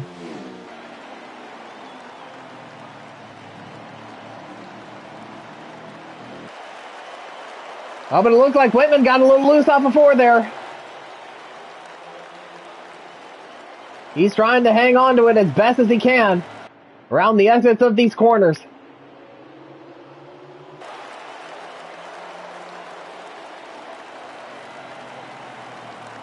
As we now have 5 laps to go, no more cautions.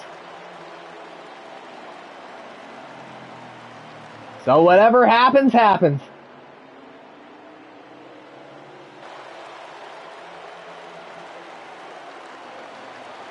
Jared Haw is still there, but he is pretty much out of time. 4 laps to go. If he wants to make a move, he pretty much has to hope Whitman makes a mistake or bump him out of the way. But of course, Jared Haw, one of the cleanest drivers in the field, and he wouldn't want to do that. But as Whitman got, again, a little tight coming off of turn 4 and hits the wall, yeah, 3 laps to go now. Yeah, but that's what Jared Haw wants Michael Whitman to do. Just keep making mistakes so he can take advantage.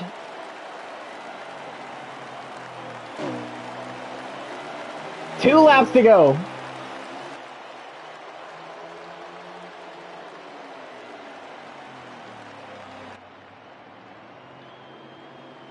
Jared Haw is going to have one more shot. He thought about diving it into 3, but he thought better of it. As the white flag is out, final lap at Martinsville.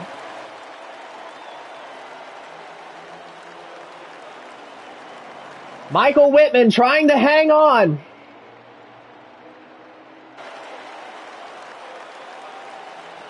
Off of turn 4. Martinsville, Mike does it again. Michael Whitman wins at Martinsville.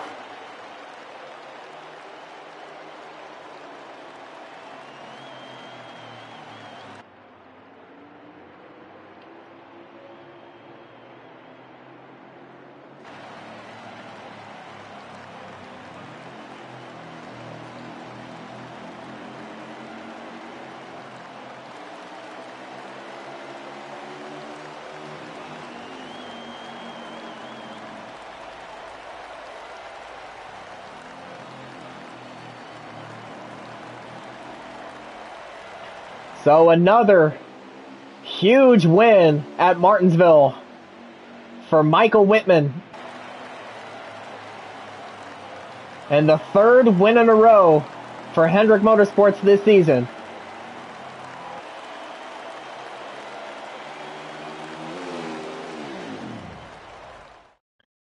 While it wasn't a truly dominant win from Whitman, it was still a win.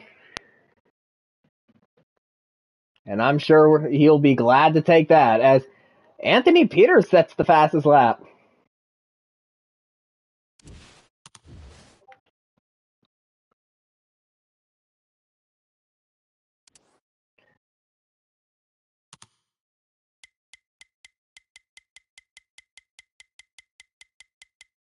All right, so now let us get your race winner,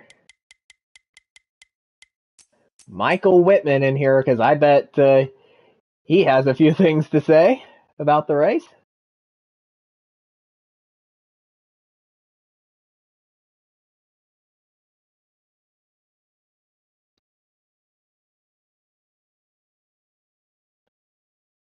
And of course, before the race started, I totally forgot to start the party. There we go.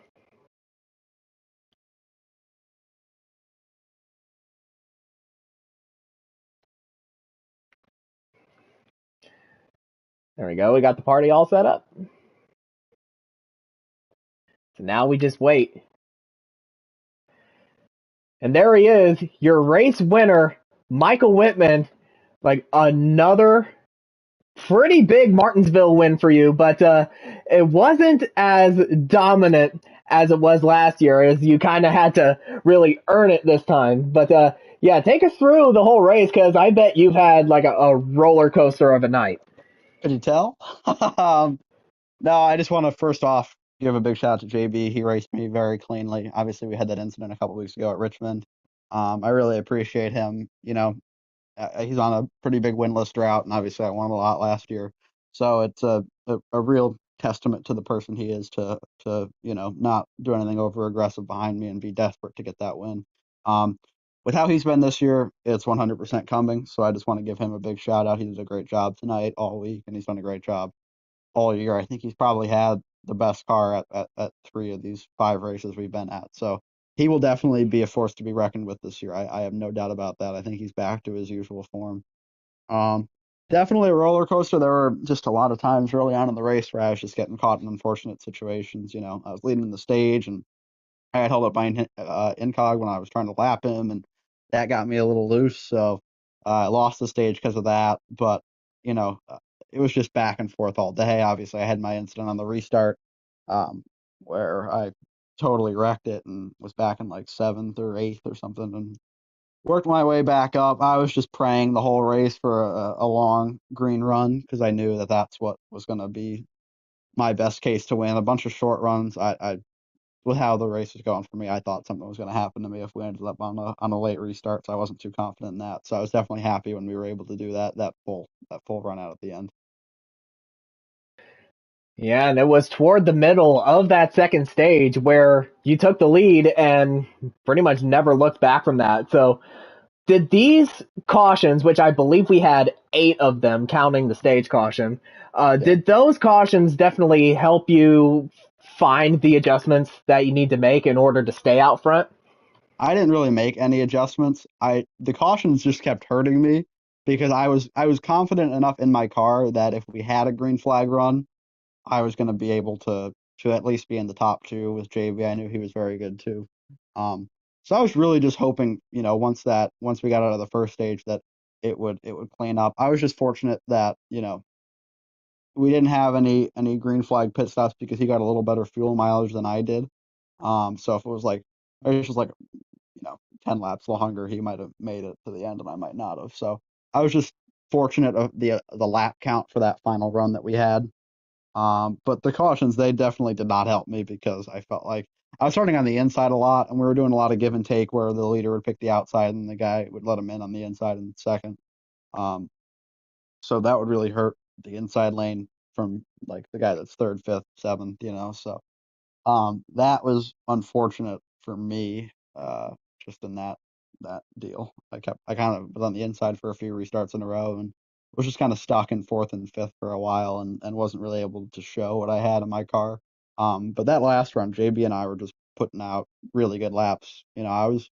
I would say I was running quicker than I was last year here on that run, and I couldn't shake him. So, as I said before, just a big testament to him. Everybody got a lot better here, I think. So it was a very competitive race throughout. Yeah, it certainly was. And now, with this being the third consecutive win for Hendrick Motorsports, with now 75% of the team winning one race, do you think that the momentum is on Hendrick's side right now? I'd like to say so, yeah, because we had the final four from 22 and 23 has really, I think, shined this year throughout, which is myself, Tegan, Bradley, and JB. And three of those guys are on Hendrick.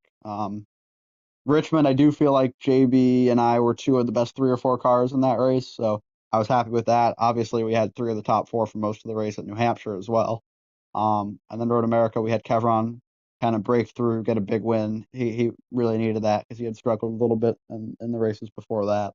And Bradley showed a lot of speed. He was up there. I was third in that race. JB was good at Road America. And then tonight we had 3 cars from the top 4 again, which is a pretty good result for us. You really can't ask for more. You can ask for 4, but that's really hard. Not one of Kevron's. It used to be one of Kevron's really good tracks, but it's not anymore. He's better at the mile and a half than the road courses. So once we get into more of the swing of those, we haven't had a true mile and a half yet. That'll really help him out and myself as well. But I really feel very happy with where the team's at. I'm very impressed by JB this year. I think he, last year was kind of a me and Tegan battling back and forth a lot for wins, and you could see that down the stretch at the end of the season where it came down to us. I think 1-2 in the last 3 or 4 races. But I think we're going to have a real 4-horse race this year with the speed that Bradley and JB have shown. Yeah, well, we shall see what Hendrick looks like as we continue on with the season here. But Mike, congratulations on your win at Martinsville. I think I should start calling you Martinsville Mike from now on. Hey man, the clock keeps ticking, right? Yeah, the clock keeps ticking. And let me see if I can bring up the schedule here. And I believe Michigan. we're going. We'll see you next week at Michigan. Yeah, that'll be a good track for me. I won there last year. It was a pretty wild finish if you remember that one. I took the lead and everybody wrecked behind me. That made it a little easier for me. But yeah, it's that's a race that's a crapshoot. So we'll see what happens. I'm a little nervous about that one, to be completely honest. So yeah, well, I do know like what you're talking about on that, but I think that was a race where I believe my power went out. And I think you broadcasted it. I remember. Yeah, I think so, but it just didn't really look that good. I think it was Indy where power went out on my end, so I couldn't finish the broadcast there. But yeah. But hey, a big win tonight. Congratulations on that, and we'll see you next week at Michigan. I appreciate it. Thank you, Kylo. Of course.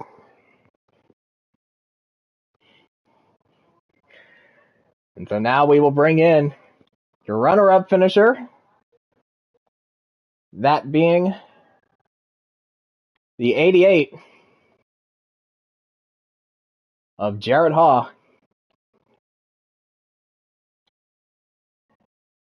And he definitely had an awesome car tonight as well. And he comes up just a little bit short. And there he is, your runner-up finisher, Jared Haw. Like, you had an awesome car tonight, and you challenged your teammate Michael Whitman for the win, but sadly it just came up just a little bit short. Yeah, there at the beginning of the race, I mean, lap 1 for us, I got put in the inside wall, and I had to battle back really hard. And I knew I had a really good car. It's just I needed to get through all the traffic and everything. And once we did, we just kind of stayed up in the top 3-4 guys, just shuffling through restarts and stuff, just bouncing back and forth between different positions. But I think once Mike and I got out front, we showed we had the two best cars.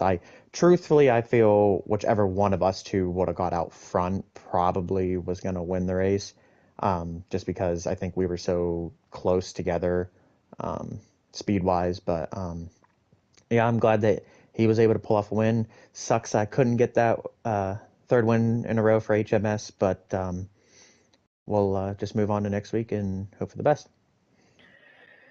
Yeah, and going back to that first lap incident, and I did hear you say, like, on the race chat on Fox's stream, because it's the only one where I can hear the Discord audio, you said that your race was pretty much done, but obviously it wasn't. But so, yeah, you said you had to work your way through traffic, but did you have to do, like, anything else in order to claw your way up to the front there? Yeah, some pit strategy. I ended up taking two tires, I want to say about halfway through the stage, and I ran on those two tires the whole way to the end of the stage to finish second. I knew that if I could get a little bit of that track position and just a really good restart and just get a few spots off that, I would be able to get back up front, because I restarted, I believe, 7th with the two tires and got the whole way up to second there, challenging for the stage win. But yeah, it was just this league has gotten so tight, but with it being such a small track and everybody close on speed, you just got to find the track position any way you can. And I just felt that the only way that I was going to be able to really get through them without any incident would be just trying a different strategy, and I'm glad it worked out. Yeah, now going back to your battle with Michael Whitman at the end there, we know that you are one of, if not the cleanest drivers in the CFRL, as you've won the Mark Martin Award for 3 years in a row now. But since it was late in the race, were you willing to give Mike a little bump and run to force him up and out of the way? No. Mike and I have always raced clean with each other, and I still feel really bad about the Richmond incident. And that did play into my decision, obviously not to move him, but I didn't plan to, as is, simply because it's not the way I like to race. If I'm going to get an honest run on you, that's the way I want to pass you. I'm not looking to move anyone out of the way. It has been a while since I won, but I'd much rather win it off of my speed as opposed to bumper-to-bumper contact. But I'm sure someone in the field would move me, but that's just not the way I race. And that's the reason I've got that Mark Martin Award all these years, is just simply because I am willing or not willing to use the bumper to get the advantage, just simply because that's not the way I want to be raced, so I won't race somebody that way. And Whitman did say a few minutes ago that your win is 100% coming this season, he feels. But yeah, congratulations on your runner-up finish tonight, and we'll see you next week at Michigan. All right, thank you. Of course, anytime.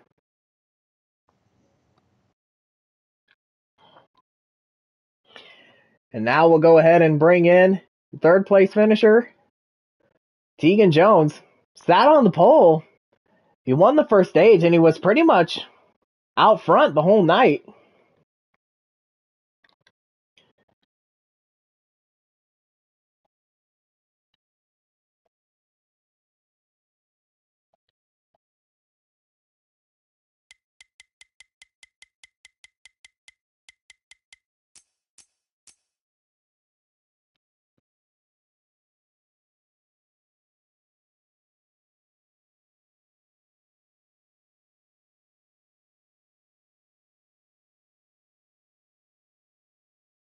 Of course, we will wait a little bit before Tegan gets in here.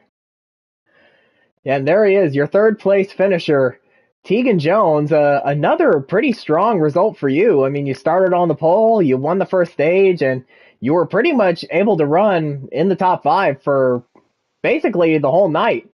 But you came up just a little short on the win there at the end. Yeah, I do not have the long run speed that the Don and the 88 had. I don't know what the fuck they're doing. to still be able to run 7s and 8s at the end of the runs and shit, like, where the rest of us are running 20.1s and 2s. So I did close the gap a little bit compared to last year, I think, which I think a lot of us did.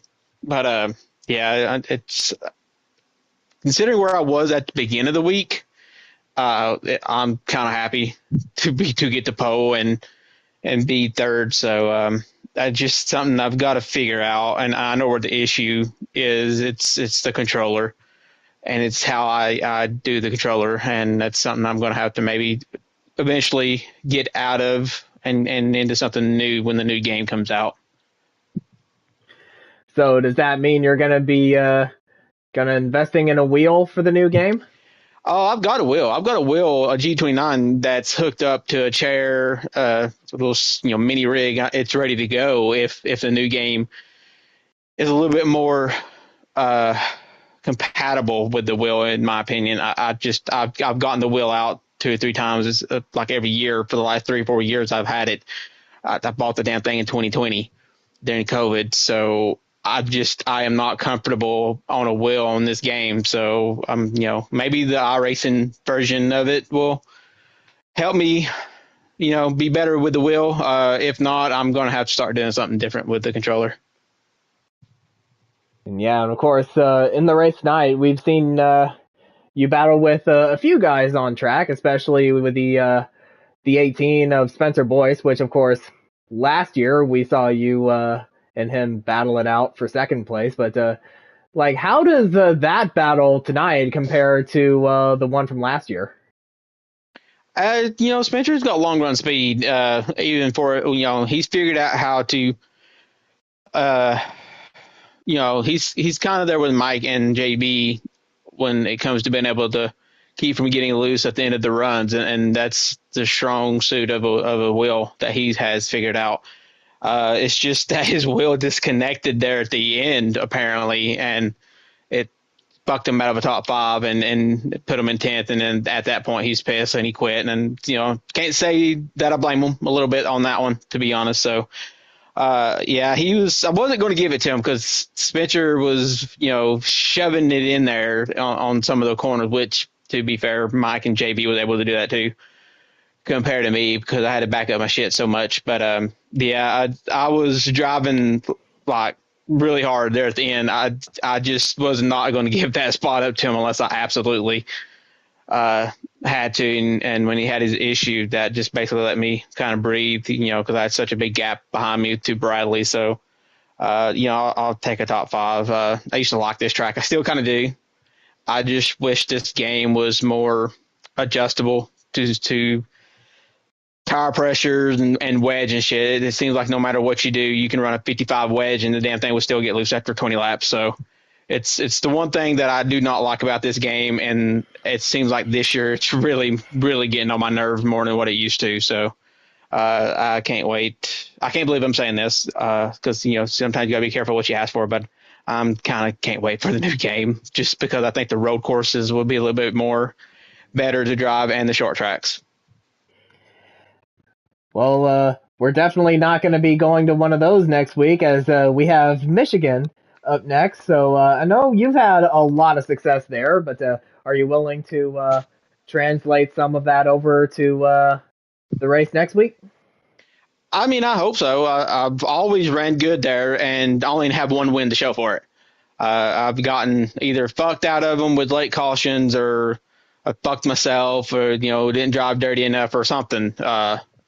So I'm hoping that this year I'd like to really win that one, because I've really run good at Michigan and I only have one win to show for it, or maybe 2, but I'm pretty sure it's 1. But yeah, I love the big tracks. I'm kind of hoping now that before our break, we get some of these what I call shit tracks out of the way early, and the only one that we have to. Well, we don't have to worry about none of them. So, we don't go back to none of these except for Daytona. So, and that's going to be a hot minute. Yeah, this is going to be a very interesting stretch of the season, especially after that 2-week break after Michigan. But yeah, congratulations on your 3rd place finish at Martinsville, and we'll see you next week at Michigan. Thanks, Harp. Anytime.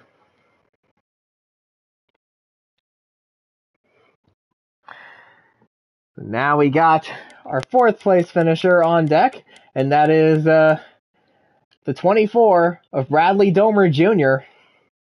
He started second alongside Tegan Jones, and yeah, much like Jones, he pretty much stayed out front pretty much the whole time.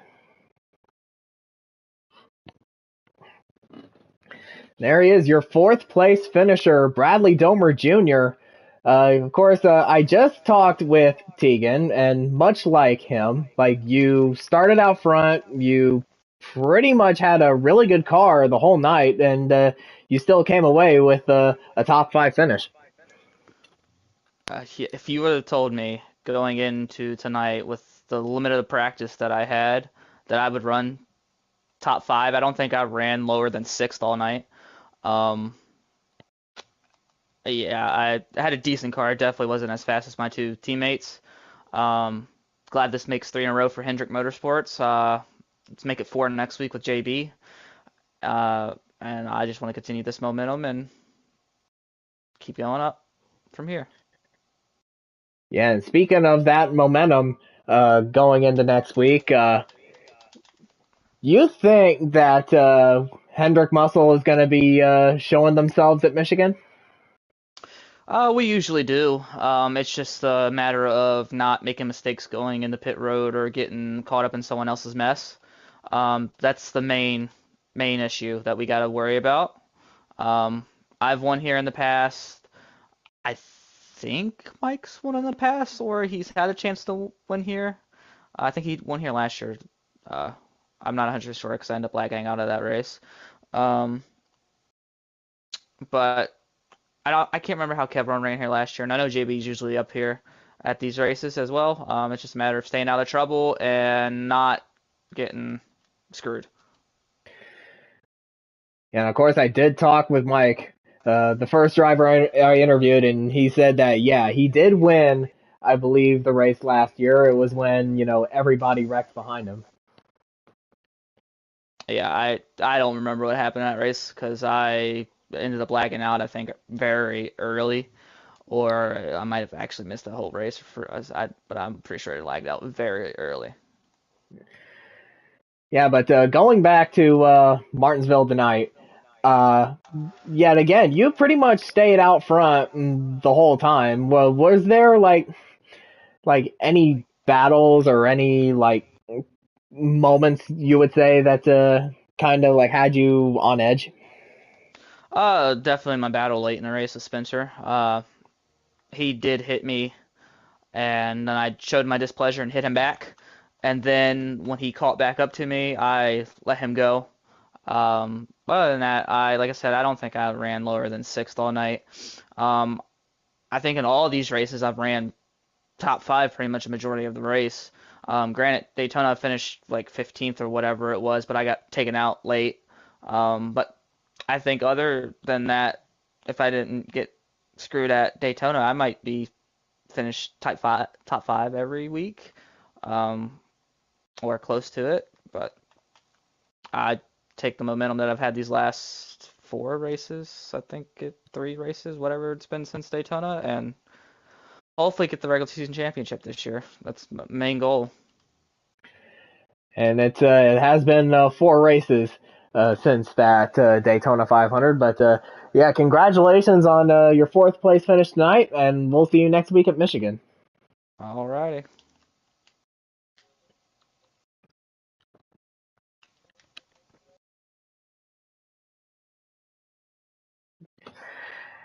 And now we will have one more tonight.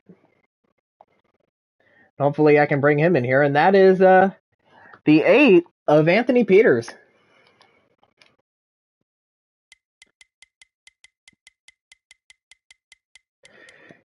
And there he is, your 5th place finisher, Anthony Peters. You had another up and down night tonight. That you were pretty much affected the outcome of stage 1 with you going a lap down. While even though you did still finish a lap down tonight, you still got yourself a top 5, and I bet that's got to feel pretty good.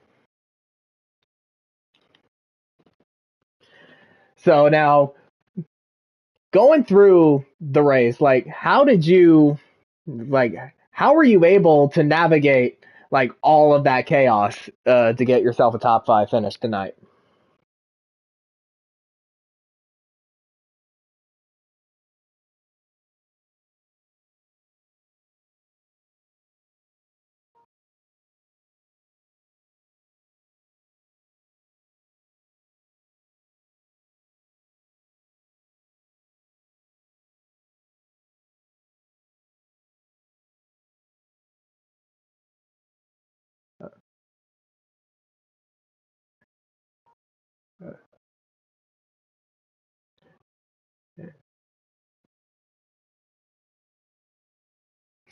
Right.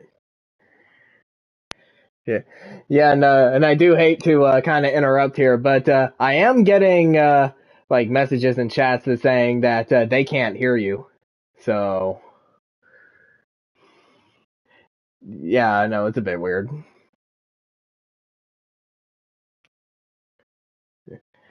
Yeah, but I think I'll probably go ahead and let you get out of here and sort of fix that issue so we can have this ready to go for next time. But still, congratulations on your 5th place finish, and we'll see you next week at Michigan.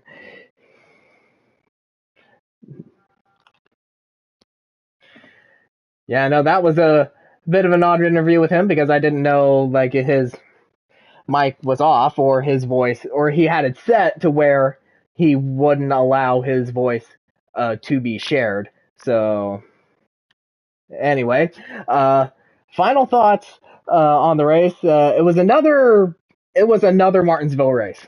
It's a very tight track, very short track, a lot of beating, a lot of banging, a lot of cautions this time, which definitely stacked up the field and gave plenty of guys a chance to get out front and challenge for the win. But in the end, it was another Martinsville win for Michael Whitman as he gets his first win of the season, his second win in a row at Martinsville, and the third win in a row for Hendrick Motorsports. And hold up, can you try talking to him through Discord from your phone? Well,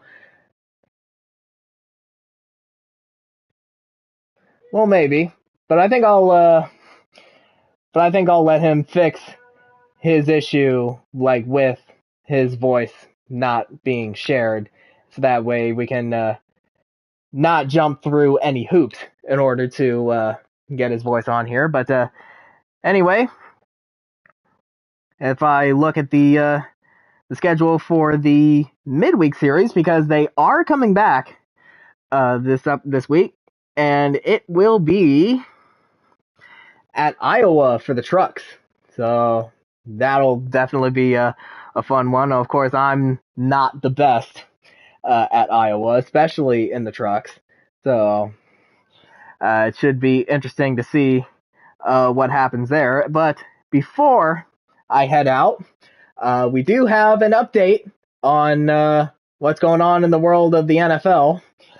Of course, the Philadelphia Eagles won their NFC Championship game, and the Kansas City Chiefs have once again taken down the Buffalo Bills to win the AFC Championship, and now they're going to try to go for a three-peat.